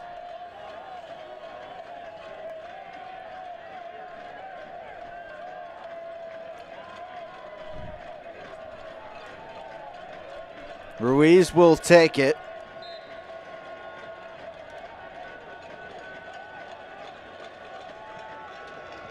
Sent over, headed down. Back over by Carrera and out of play.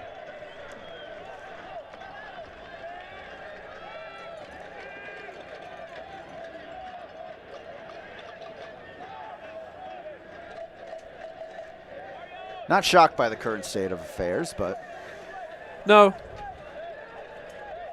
In the first match, I think everybody expected Omaha to win, certainly not 6-1. But this game has gone exactly to script. Christensen with the kick downfield.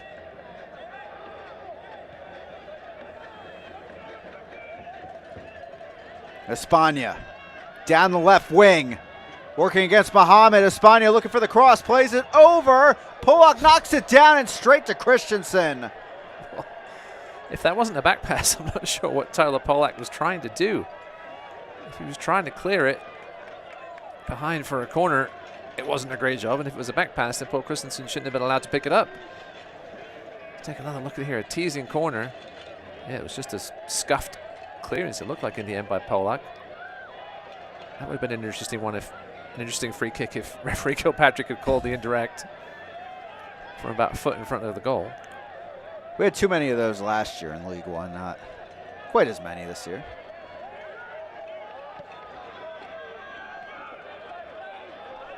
Ibarra, 1v1. Kapazuki trying to get the stop. Ibarra cuts in, goes down, free kick, Greenville. Jimmy Villalobos has got to be careful. He's been complaining vociferously after almost every foul, and that's enough, I think, for referee Kilpatrick. It's just that I think it's an accumulation card for Jimmy Villalobos. Let's take another look at it here. Yeah, there's certainly contact from behind. Clipped him. He was beaten. It was a bit silly because Ibarra was going away from goal. If he managed to produce any kind of power on a shot going that way, it would have been pretty solid. Look on the Green Cloud defense replay. So now a real chance. Aaron Walker's got the ball in his hand. I'm sure Marius Lomas wants a piece of this, but Aaron Walker is the captain. You have to imagine it's his decision. See the fans moving their legs to keep warm, as well as make noise. 4 players over the ball, talking things over. 5-man wall.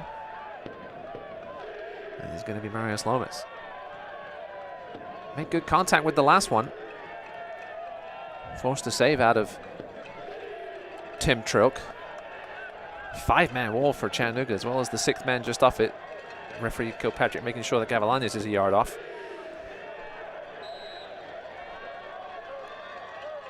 The Dutchman lets fly and just wide of the left post.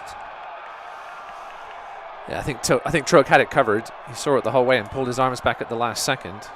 I think the fans down the other end think it went in. Gotta love those moments where half the stadium thinks he just got the lead. Still. They're still celebrating.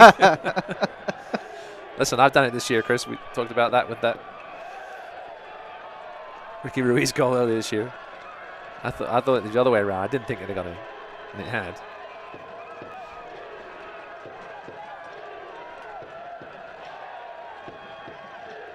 Well, the cameraman with the shorts right here. It's a bold move. It's about 45 out.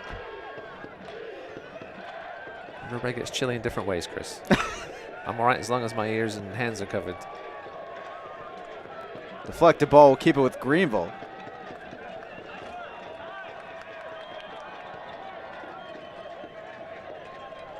Hemmings.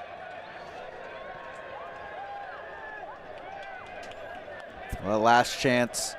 Getting some energy in this crowd here in the 83rd. Of course, we would have extra time if needed.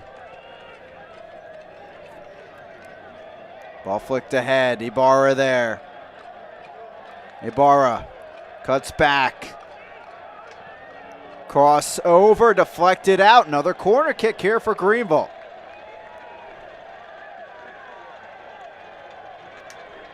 Will somebody step up? Perhaps get the game winner here. Coming to Fricky.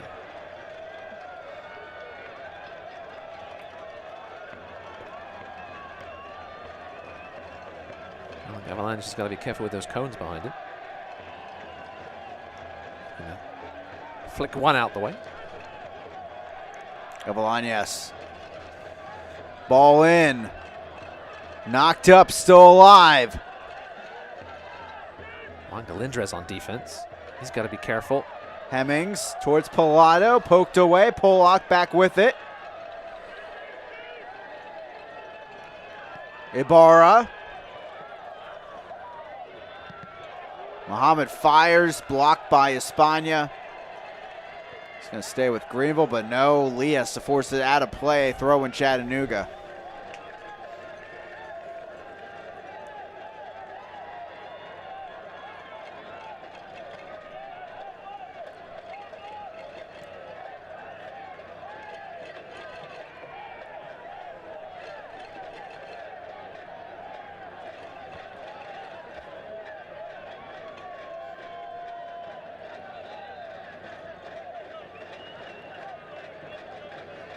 John Harks is giving his thoughts, to say the least.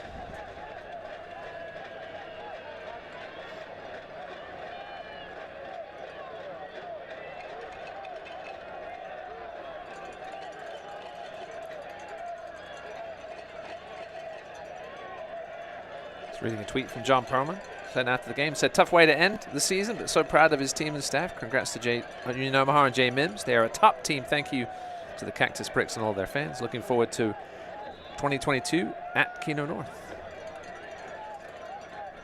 John Perlman win coach of the year, Chris. It was an interesting decision as probably the third one in there. I'm surprised Jimmy Ablady was left off the list. I know they struggled down the stretch, but immediate turnaround for FC Tucson. John Harks among the nominations as well. I think Jay Mims has got that one in the. He should at least. Tyler Pollock with the nutmeg. Walker.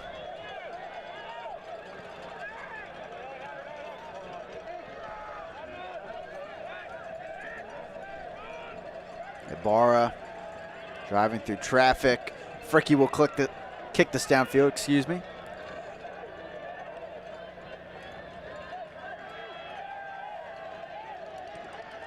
'86th minute, we tick on.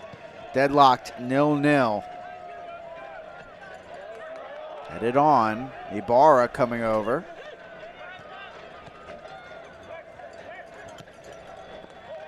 Momus wide open.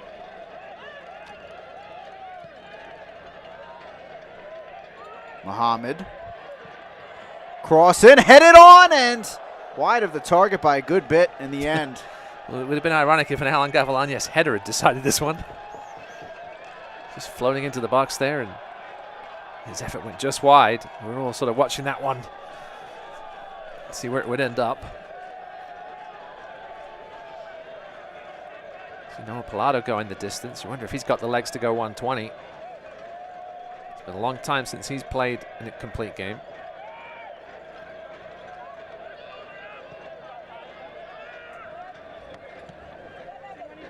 Linder's trying to hold the ball up, flicks it ahead. Foul is called.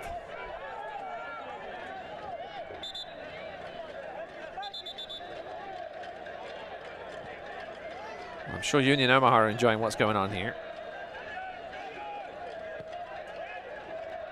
Especially if Chattanooga managed to win this, and if this one does go to 120, there'll be back-to-back weeks they've done that.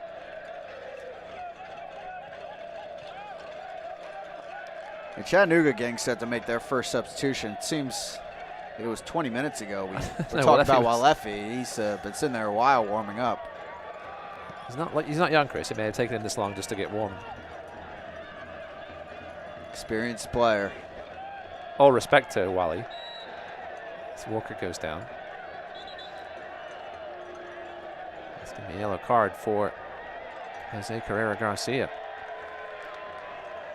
So that will officially be the fourth on Chattanooga.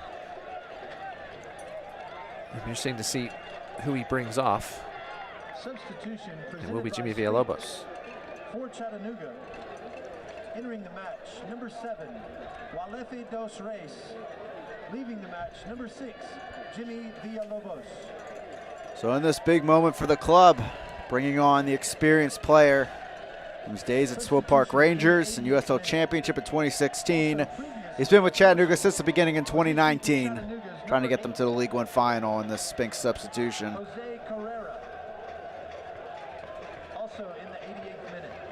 barking his instructions.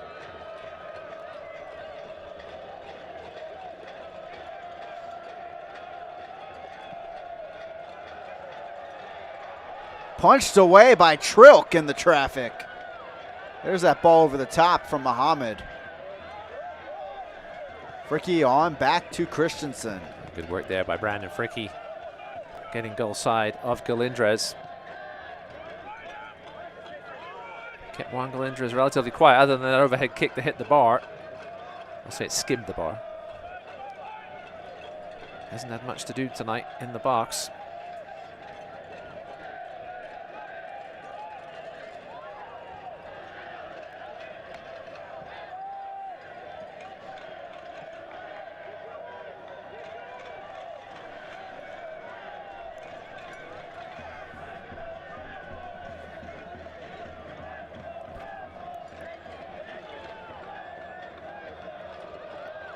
Deflected off of Ibarra. Didn't see it coming, though.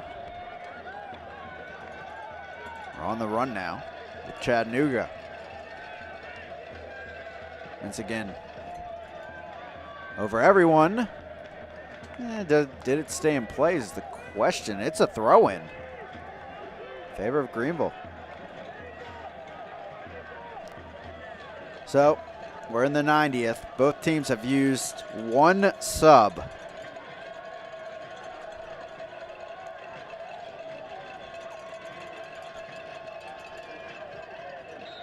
Fourth official has indicated 2 minutes of stoppage time here at Legacy Early College, presented by First Horizon Bank.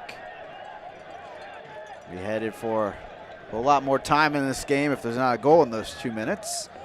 2 15-minute periods of extra time would come, and it would be the second ever match in League One history to go into extra time.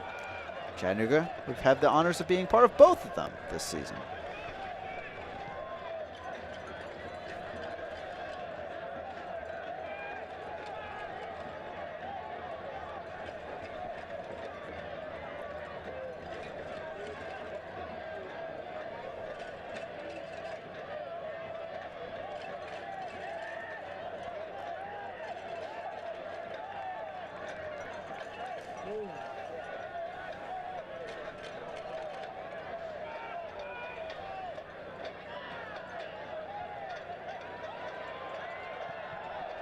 Walker goes down, won a foul. Set piece for Greenville. Jose Carrera Garcia, I don't think he's ever agreed with any call any referee has made this season. That was a pretty clear foul there.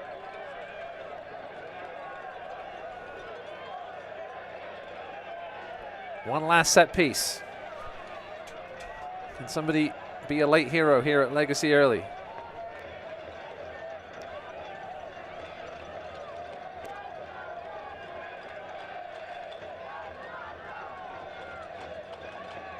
Muhammad, Gavilanes standing over the ball.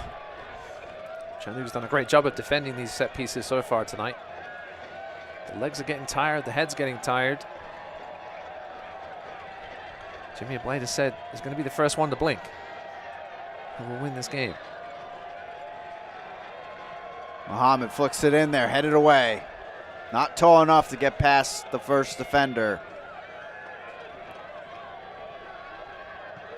Alefi clears it. And Adam Kilpatrick will send us to extra time to determine the other League One finalists to join Union Omaha 0-0 after 90. Yeah, when teams play this often during the season, it's always hard to break down each other, and so I think this is probably one of the results that everybody perhaps predicted if somebody couldn't find a one-goal win. So free soccer. Proprietary One's security scoreline 0-0 after 90. We'll have 30 minutes to decide who moves on to the League One final. Coming up, we'll take you through some highlights from these 90 and through what exactly happens after this here tonight. Stay tuned. From boardroom to the showroom, storefront to doorfront, lobby sign to freeway sign. Designing, developing, installing, and elevating your brand. The trusted name is Wrap and Roll Graphics. providers of fleet graphics, wall murals, and architectural enhancements. Now is the time to drive attention and strengthen your brand. It's time to wrap and roll.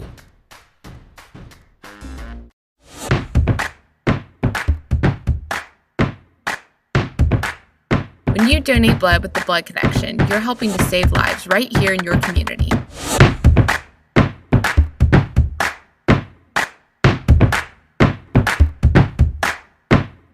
Donate blood with the Blood Connection, your community blood center.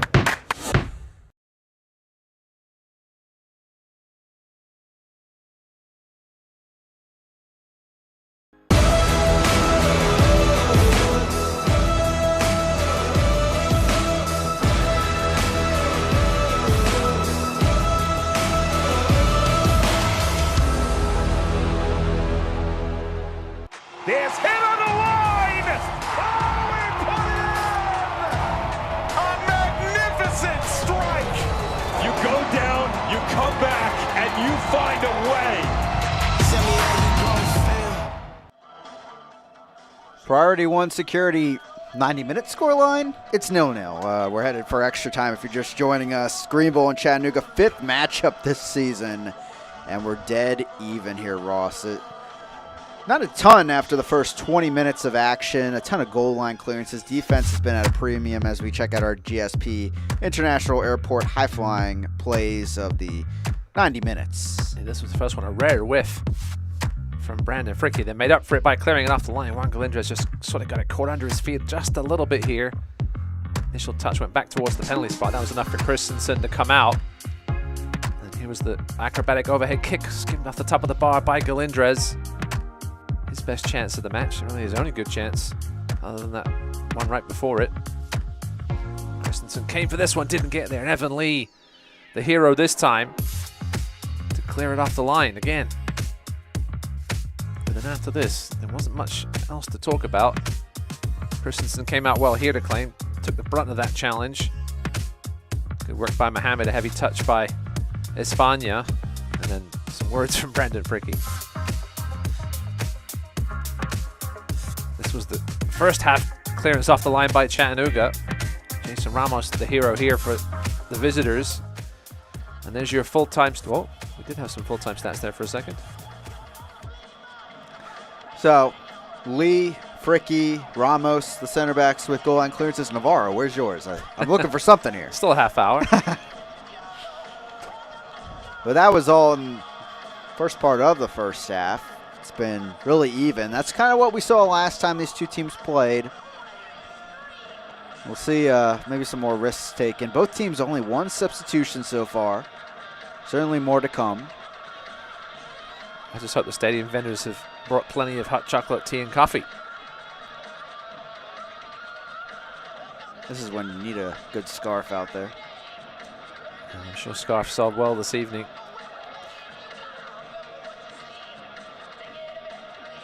Some using them a little more effectively than others. I just use mine to wave it in the air, honestly. Mine just hangs on a wall. Or in a drawer. Don't have much use for them in the hot weather. Oh. We had an issue with the audio there for a second, and we're going to have a substitution. Here he is. Marky Hernandez coming on for Espana. Missed sorely by Chattanooga in the recent stretch. And he's back from his injury woes. 25-year-old from Anaheim. He won back-to-back Dallas Cups and the National Championships as a youth, playing for Jimmy Ableda with the Fullerton Rangers. So Jimmy Ableda has full faith in Marky Hernandez's capabilities. Can he be the man to break this tie? 5 goals, 3 assists this season, 25 created chances. Gives him third on the team in that category. Adam Kilpatrick again overseeing things. 4 of his 5 goals this season have come against teams from the Carolinas. All 4 of them against NCFC. None against Greenville. Just waiting for referee Kilpatrick. Can't start without him, and there we go. Galindrez, the opening touch, and we have begun extra time here from Legacy Early College. 0-0 between these two sides. We had a head collision. Yeah. Referee had to stop play there.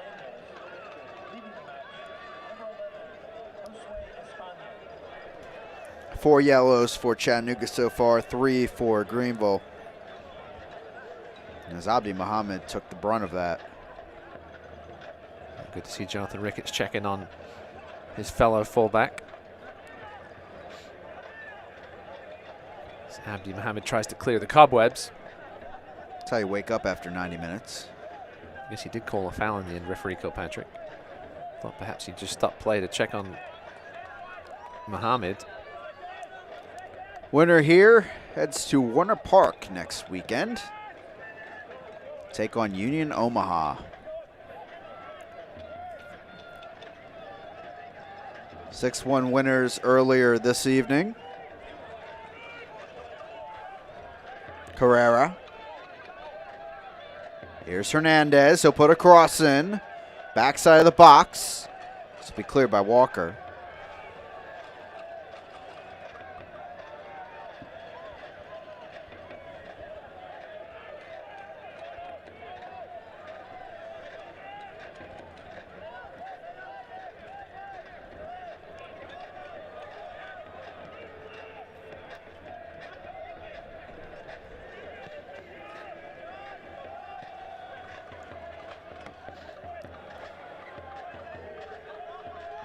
Hernandez. Ricketts making the overlapping run. Ricketts getting the touch he wanted. It's a corner kick for Chattanooga. Of course, Ricketts had that, quote, assist on the first goal against North Texas. His cross ended up being put in the back of the net by Devin Benton in his own net.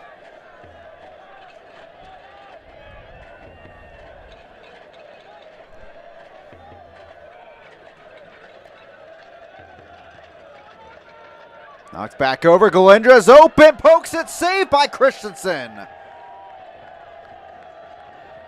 That was more than a half chance there for Galindrez. Christensen out quickly again. He got a left hand on it or foot. Reedy River Riot realized got away with one there right in front of them. Pilato, Muhammad, Ruiz back with it. Ricketts. Off of Muhammad, we're headed back to the corner flag. Nope, throwing. Let's take a look at that chance on the Green Cloud defense replay. There's a bit of communication issue, but Marius Lomas there back defending his opposite number. He sort of looked at Tyler Polak. Nobody's really sure who was going to get Galindrez.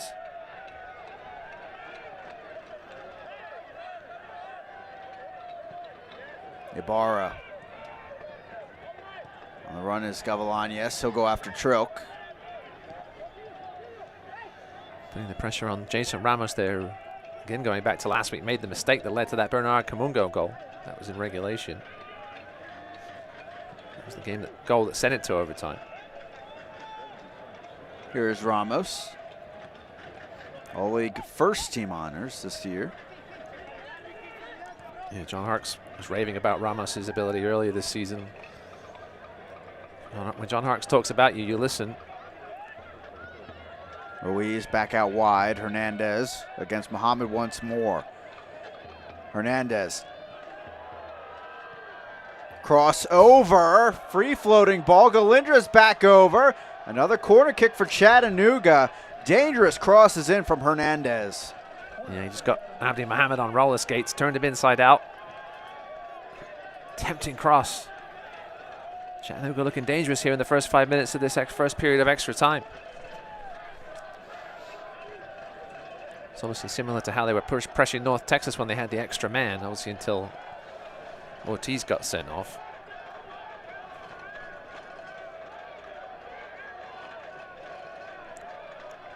No golden goal, of course, here in USL League One. 2 periods of 15 minutes of extra time, followed by PKs if needed. Headed on and just wide of that back post. I'm not sure why Greenville didn't have somebody on that back post. Let's take another look at it here. Corner swung in. Greenville neglecting to put anybody on either post. It almost cost them a goal.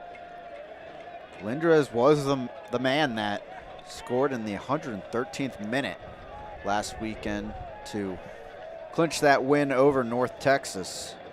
Jimmy played to say he didn't realize how much time was left. He thought there was still 10 minutes or so left instead of 6. Greenville getting set to make some substitutions of their own. It will be Andrew Booth and Nico Brown coming on.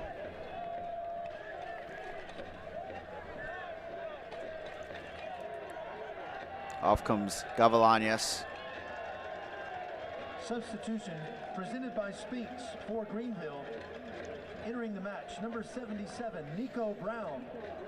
Leaving the match, number 23, Alan. And also Noah Pilato. Also substitution. Great to see Noah Pilato back in action. Going 95 minutes tonight. Andrew Booth, some fresh legs. And leaving the match, number 20, Noah Pilato. Good round of applause. Well deserved for Noah. 97th minute.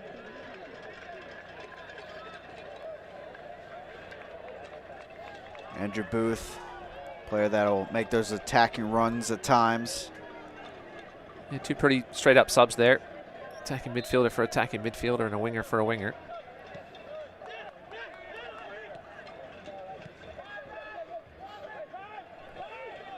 Ibarra.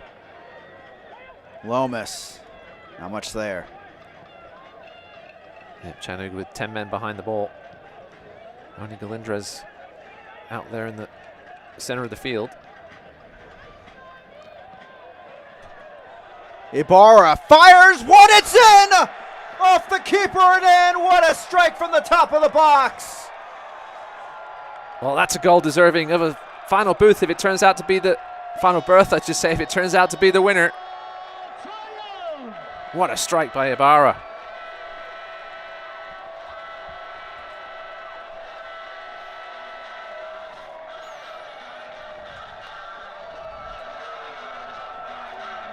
Not sure what quite happened there to the Chattanooga defense. They all but disappeared. Wide open look for Ibarra, and he made them pay. Yeah, there hasn't been many opportunities up the middle of the pitch tonight. Ibarra left with too much space, and a great strike. Let's take another look at it here on the Green Cloud defense replay. Yeah, both center backs just laying off Ibarra, giving him it was a nice first touch and set up for him beautifully. Trot got a touch on it, but it was too much power on the ball, and 1-0 Greenville.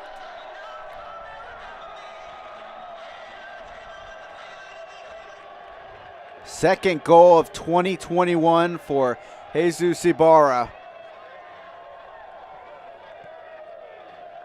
Perhaps the biggest of his career right there. That goal also presented by the YMCA of Greenville. And now Chattanooga looking to respond.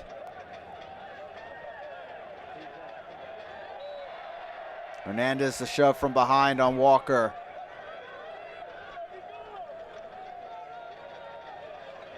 Still tons of time though. We have about 22 minutes of extra time remaining still. If there's any team that can pull this off, it is the Red Wolves. You expect that man to be involved somehow, perhaps Marky Hernandez, in a nice spark since coming on.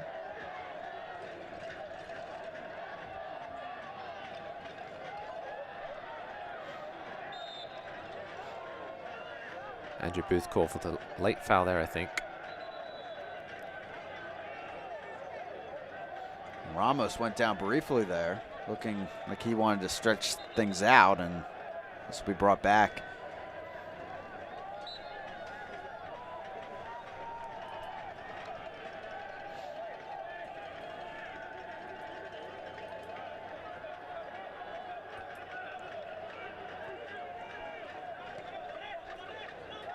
Not sure if they have goal of the week in the playoffs, but Devin Boyce and Jesus Ibarra are going to have a good battle for that one.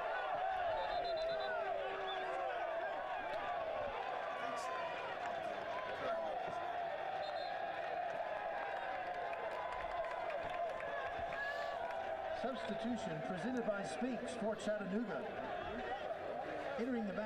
Chattanooga sending Ro Pineda onto the field.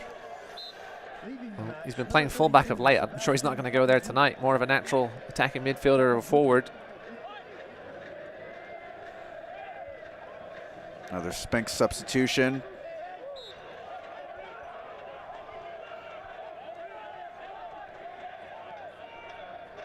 Chattanooga's certainly showing urgency. They can't panic, though. Still 20 minutes left for them to find the game-tying goal. See Ramos pushing forward now. Pollock the interception. A foul is called. Again, it's Hernandez from behind. See Aaron Walker begging for the whistle. That's not Hernandez's first foul of this last 2 minutes. So this season, Chattanooga has played about 280 minutes on this field. Yet to find a goal. Here's another look at it, and it was Booth that should get the assist here. It just sat up so beautifully.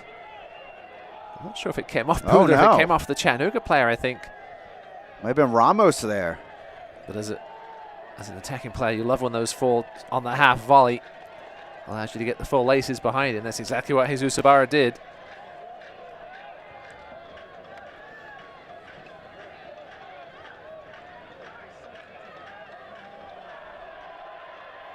Ibarra trying to create some more magic. Over to Lomas. And just behind him, he actually got that on target somehow. And Trulk made the save. Yeah, the pass was just a little behind him. I think Lomas perhaps had time to just bring it down instead of trying to shoot first time.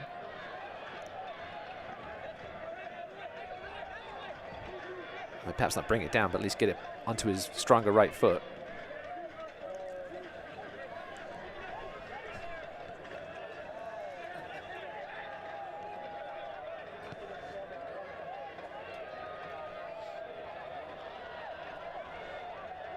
Pineda. Another interception by Pollock. Some shoving away from the ball.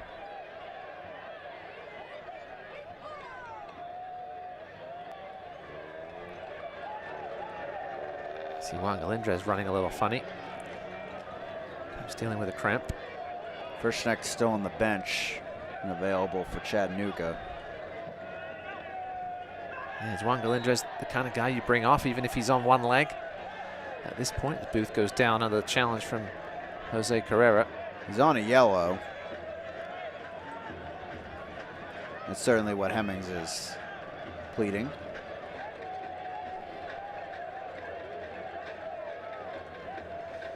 Booth's been in the water since coming on.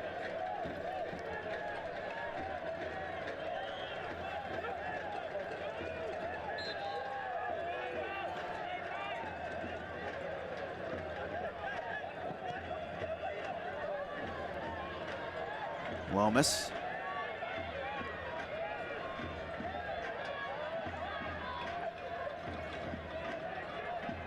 Walker shoved down from behind and no foul there. It is the throw in.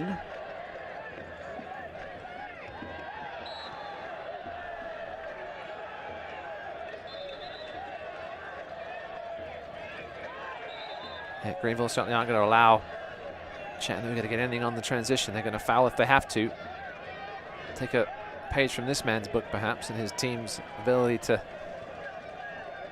take players down when they need to. About a minute remaining in the first period of extra time. We'll have a short break before another 15 minutes are added to the clock.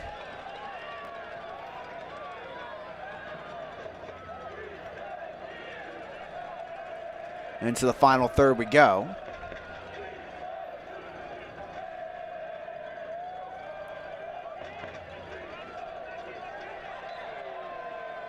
Out of play, throw in for Greenville.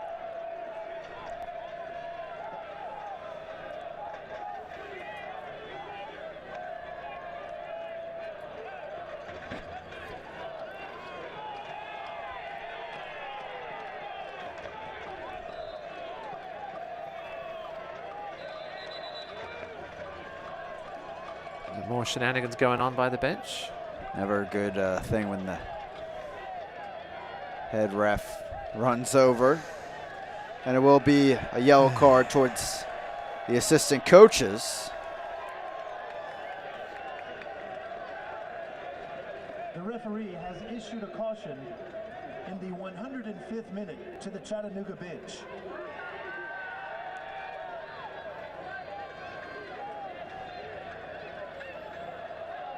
One minute of stoppage time here in this first period of extra time. 1 minute of stoppage time for the first overtime period.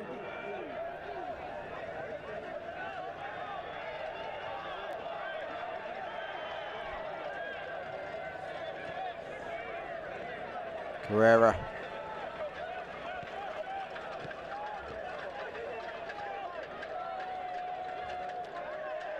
Brown won the foul, won the ball. Yeah, Ricketts with just a little too much contact. I think Brown, fresh legs. He's as quick as they come in USL League One. Should probably do it for this first 15 minutes of extra time. Perhaps some Reedy River Riot members booking rental cars in Omaha for next weekend. I don't know.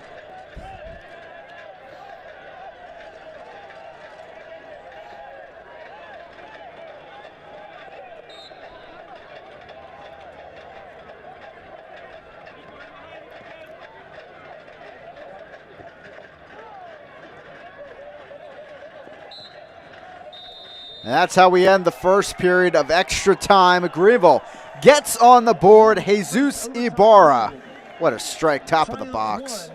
Yeah, we said it was likely going to take a moment of brilliance, and that's exactly what we got from that man right there, number 21, Jesus Ibarra. What a strike. In 2019, it was Chris Bermudez that found the golden goal for Greenville. Is it Ibarra that finds it in 2021?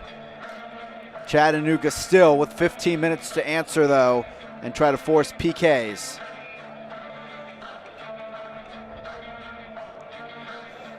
We'll take a few looks at that strike that is currently the difference, at this point in the match.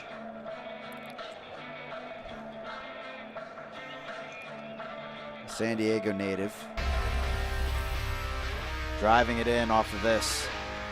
Yeah, it was just a shanked clearance from Ramos in the end. That's perhaps why Chattanooga defense weren't quite paying attention to Jesus Ibarra.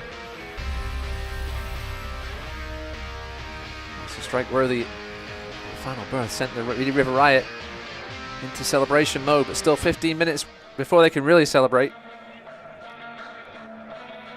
And a potential third straight final appearance in USL League One. Fans sticking it out here in the upstate on this cool night. Atta girl, no school tomorrow.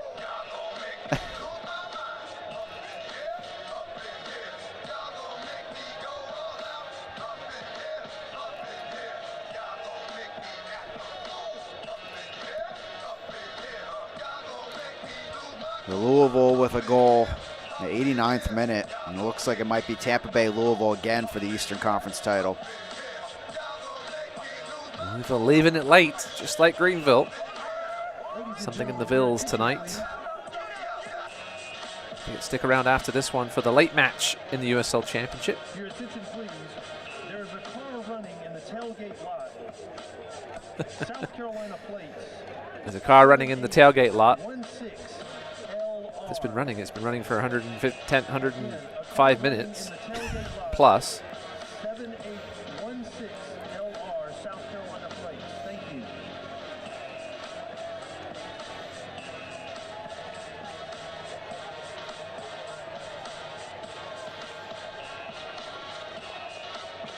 Chattanooga ready to go. Greenville's still in the huddle. Referee Kilpatrick not making them break it yet.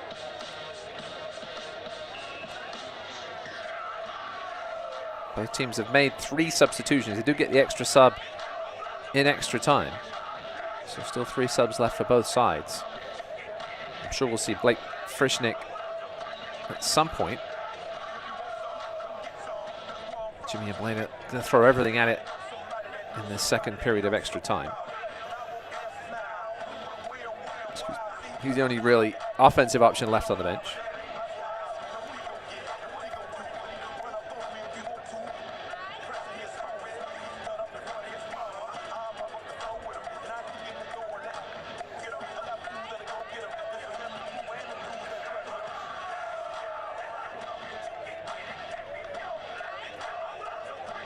Lomas over the ball.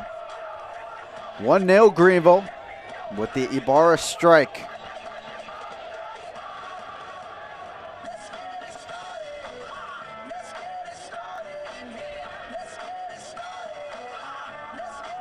Sure what we're waiting on. It's not getting any warmer, ref. Jimmy Blade asking what's going on.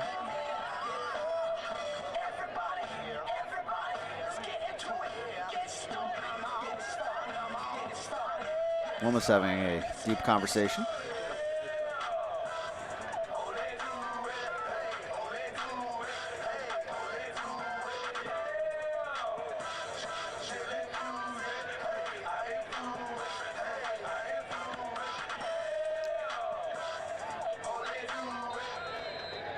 And there is the whistle.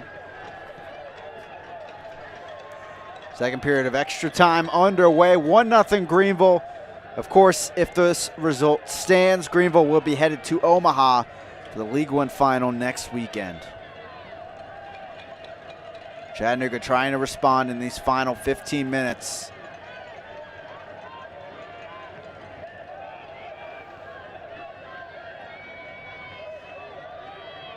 Ricky Ruiz got something in his pocket. He hasn't done much tonight. Certainly capable of producing something out of nothing.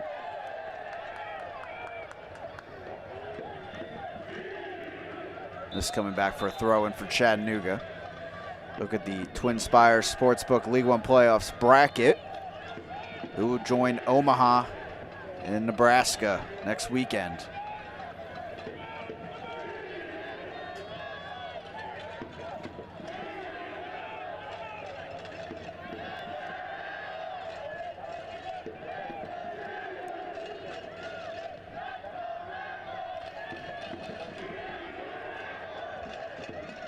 Headed up by Galindrez.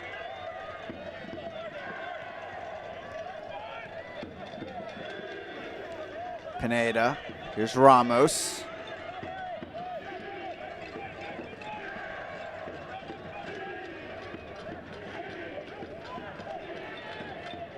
Ruiz flicks it over.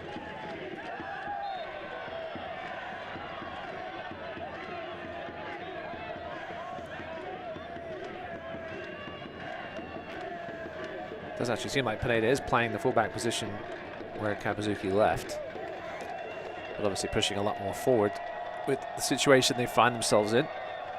As Paul Christensen directs traffic.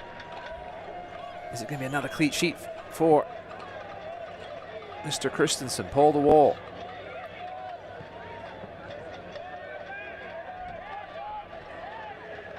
Hasn't had much to do tonight, but when he's been called upon, he's been superb. Other than that one half chance at the back post when he went flapping.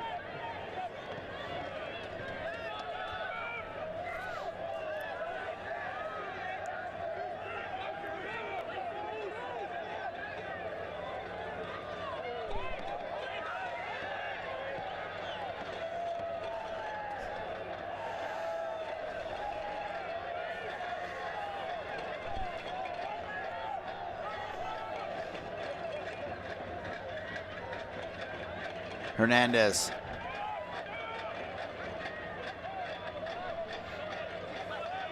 Ramos.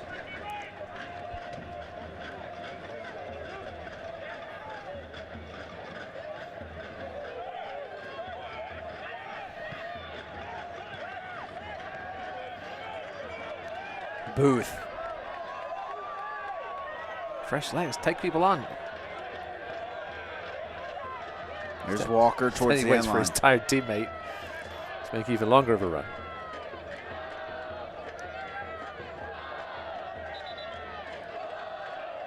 Jason Ramos disagreeing with that decision.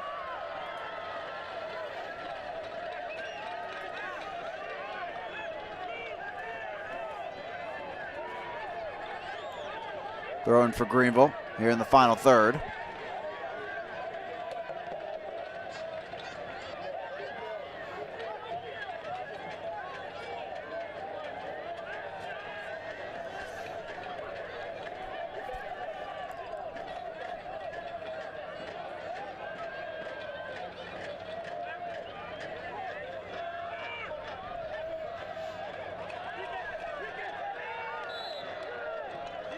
Avonlea did well initially, but then just a little too much pressure on the back of Ricketts.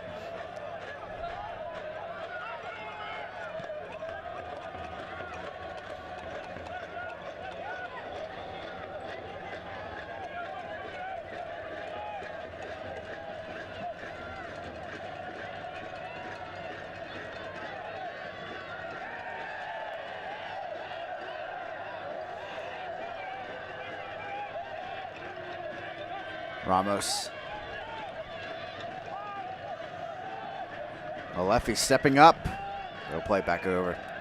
Greenville just so disciplined and getting men behind the ball, playing their roles. It's going to be hard to break down. Now Navarro trying to work the through ball, but Pollock puts that attack to a stop. About 10 minutes remain now. As Walker steps up. Long ball. Not long enough. Muhammad and Brown on that right side. Through. Here's Booth. Back over to Lomas. Open net. He squeezes it home. 2-0 to the Triumph. That should do it for the men in green. Marius Lomas, he saw his Netherlands blow a 2-0 lead in the World Cup qualifying earlier today, but he's done a great job here of trying to make sure Greenville doesn't do the same. Doubles their lead with less than 10 minutes to go.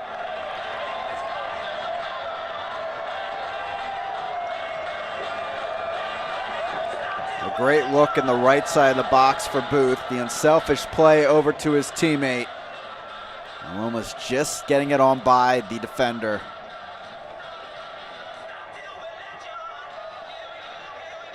It was great work from Andrew Booth. It was a lovely ball through to him. He was onside. Let's look at the ball through by Nico Brown. Wasn't the best of first touches by Marius Lomas, but there wasn't anybody in the vicinity for Chattanooga to make him pay. You see Marius Lomas feeling that late challenge.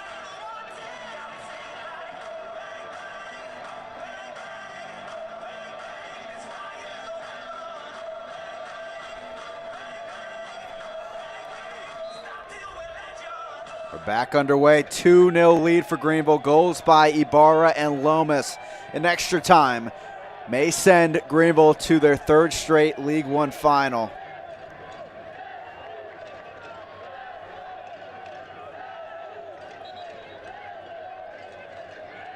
Ball out of play. It's a throw-in for Greenville. Yeah, perhaps Chattanooga just feeling that 120 minutes they went last week. Lost track of Andrew Booth. More of a mental error than a physical one.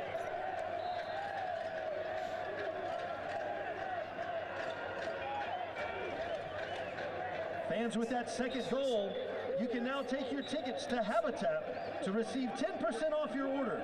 This does not include alcohol. Thank you and enjoy.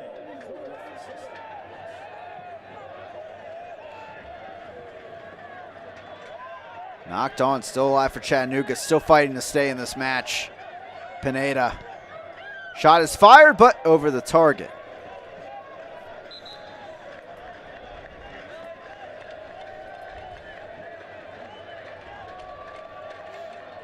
Murillo coming on for Lomas. Entering the match, number 4, Cesar Murillo. Defensive substitution. And leaving the match, number 9, Marios Lomas. In the 113th minute.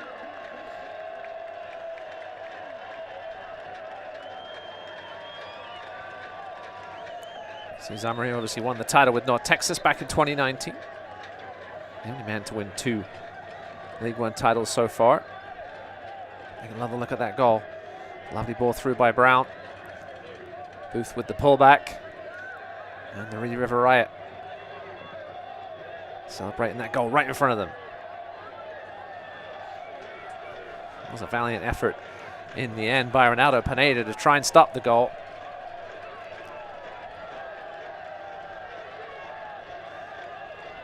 You wouldn't put it past Chattanooga to at least make this one interesting. Max Hemmings.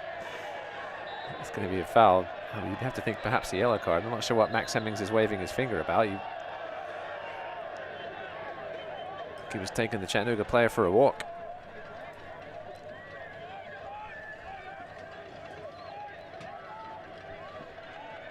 Headed on, Fricky after it, so is Galindrez. Stays in play. Galindrez. In the 115th minute pulling that off. Ricketts fires it over, still alive. Pollock there, dribbling away. Golden opportunity there for That was Chattanooga. the chance. It was a lovely ball in. Just couldn't get a white body on the end of it.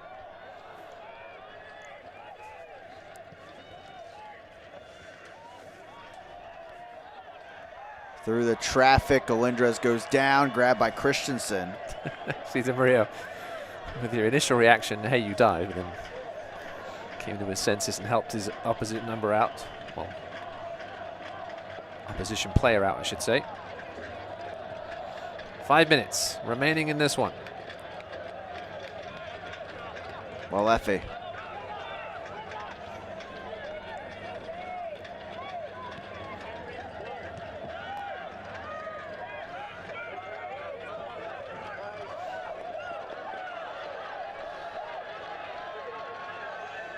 Ibarra. Well, Effie getting away with one there, perhaps.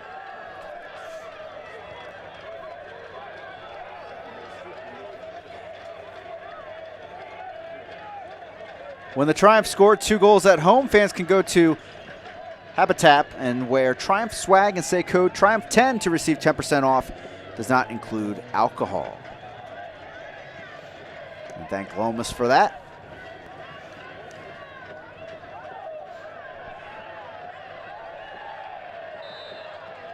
A foul from behind.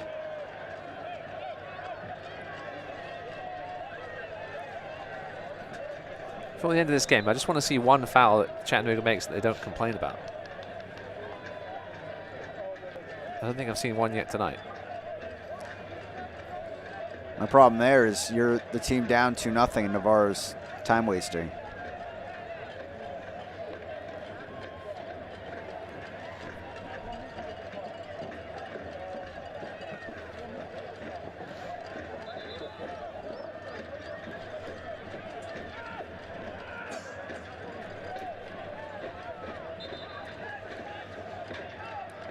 Don Smart getting set to come on.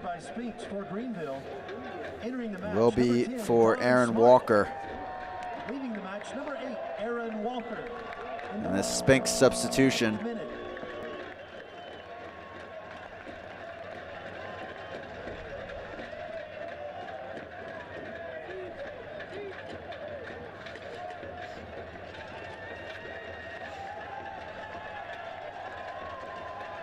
Big applause for Aaron Walker as he comes off the pitch, one of the captains of the team. Yeah, Don Smart, good time to have a savvy veteran come on the field for you. Trying to hold on to this lead.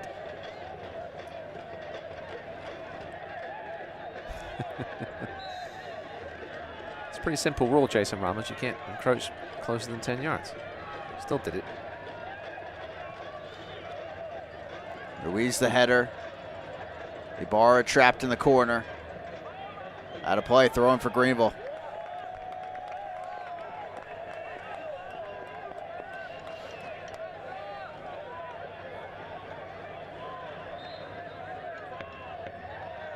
Don Smart's shoes are timely untied.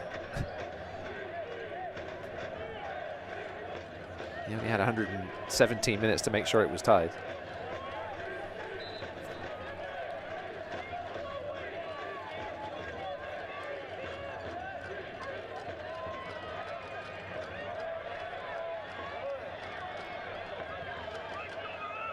Galindrez. Chattanooga holding on to hope. Great work, Tyler Polak. Oh, then he tries a little too much fanciness.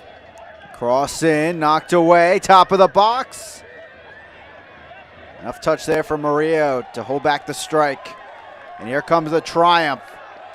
Ibarra with smart centrally. Tackle comes, well timed by Navarro. It's the second time Jesus Ibarra should have perhaps taken it to the corner instead of trying to score a third.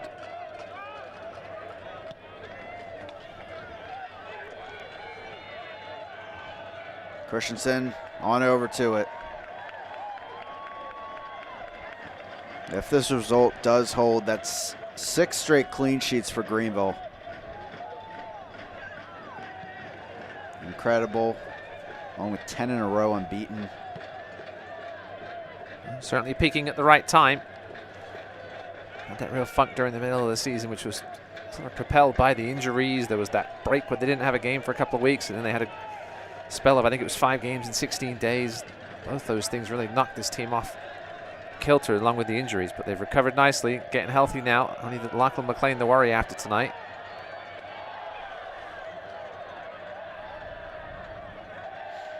Two minutes of added time here in extra time, as it will be a corner kick.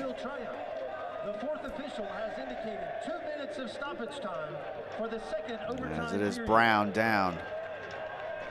Rhymes, Chris.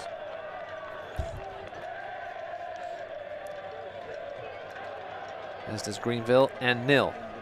Clean sheets coming at just the right time.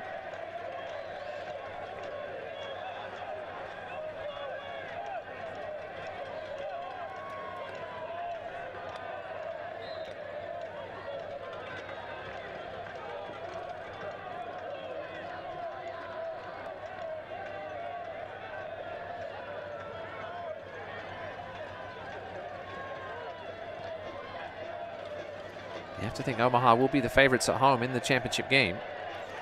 Remember, Greenville was certainly the underdogs against North Texas back in 2019. They dominated that championship game, but just couldn't find a goal. What a save, Tim Trook. Brilliant diving stop there as Don Smart off balance got that off.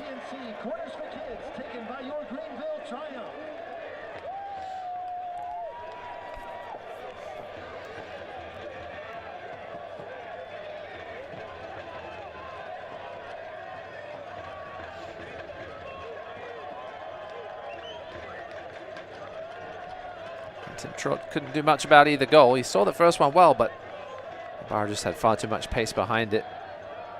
Second goal he couldn't do anything about at all. Maybe a goal kick there.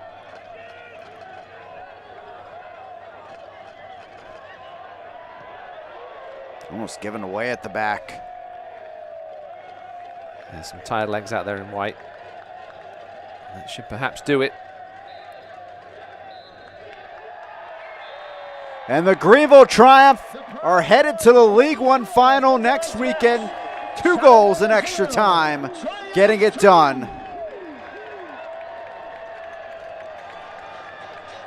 That man, Paul Christensen, came up big when he had to. Wasn't called into action a whole ton, but made a couple of key saves. John Harks doesn't look like he's just won a semi-final.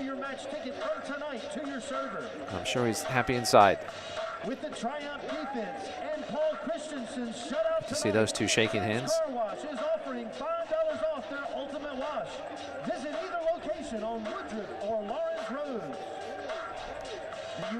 Well, it is another clean sheet here tonight for Paul Christensen and the defense. That means Finn's Car Wash is offering $5 off of a Finn's Ultimate Wash.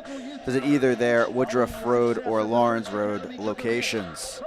6th straight clean sheet, incredible from this Greenville defense. Also the 2-0 win, getting 2 goals in extra time to send them to their 3rd straight League One final in front of the Reed River Riot.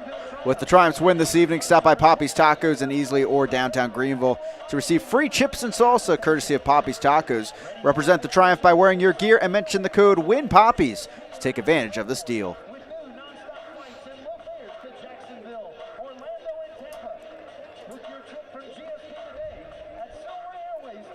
Let's check out our save of the match now. Some fun ones early on in this match, including some by the center backs. Well, Christensen paired with Fricky right here. Christensen had to commit to that one. Well, looked like Brandon Fricky should have cleared. Christensen made the decision to come out. Abdi Mohammed was also there to get in the way. He did that a couple of times tonight, did Abdi Mohammed. Make up ground so quickly. That's your save of the match. That's your Bravo 1 protection save of the match as the party's just getting started here late into the night in the upstate of South Carolina.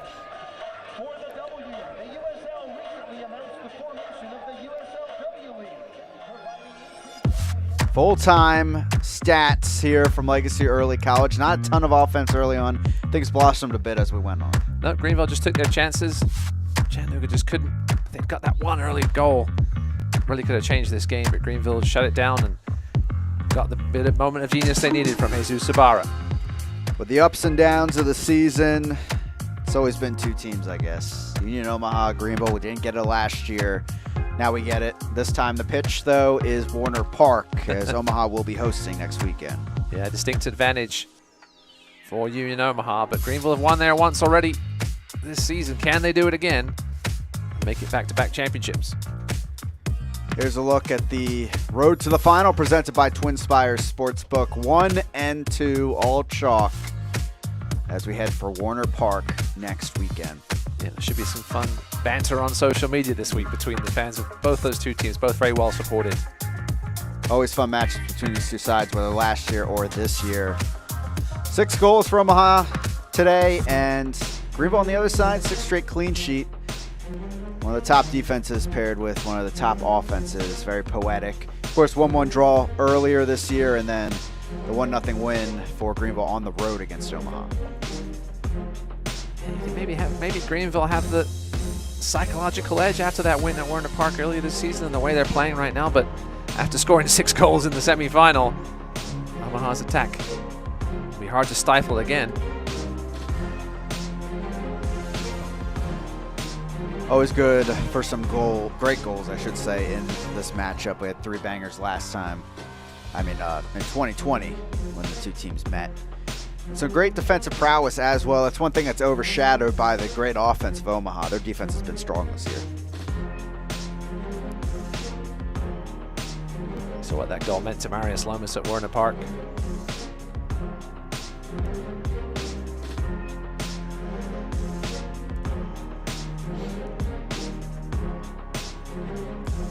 Yeah, no matter what happens, it'll be a fun one in Omaha between the two best teams in USL League One. Well, it took a while to find some goals here tonight, all the way into extra time, but it is Greenville 2-0 in the Priority 1 Security final score, advancing to the League One final to take on Union Omaha next weekend. Thank you for tuning in all season. For our entire production crew alongside me, Ross Davenport. Have a great night, everyone. Greenville triumph, advancing to their 3rd straight League One final. This copyrighted telecast of the United Soccer League League One cannot be retransmitted, rebroadcast, or reproduced without the expressed written consent of the United Soccer League League One.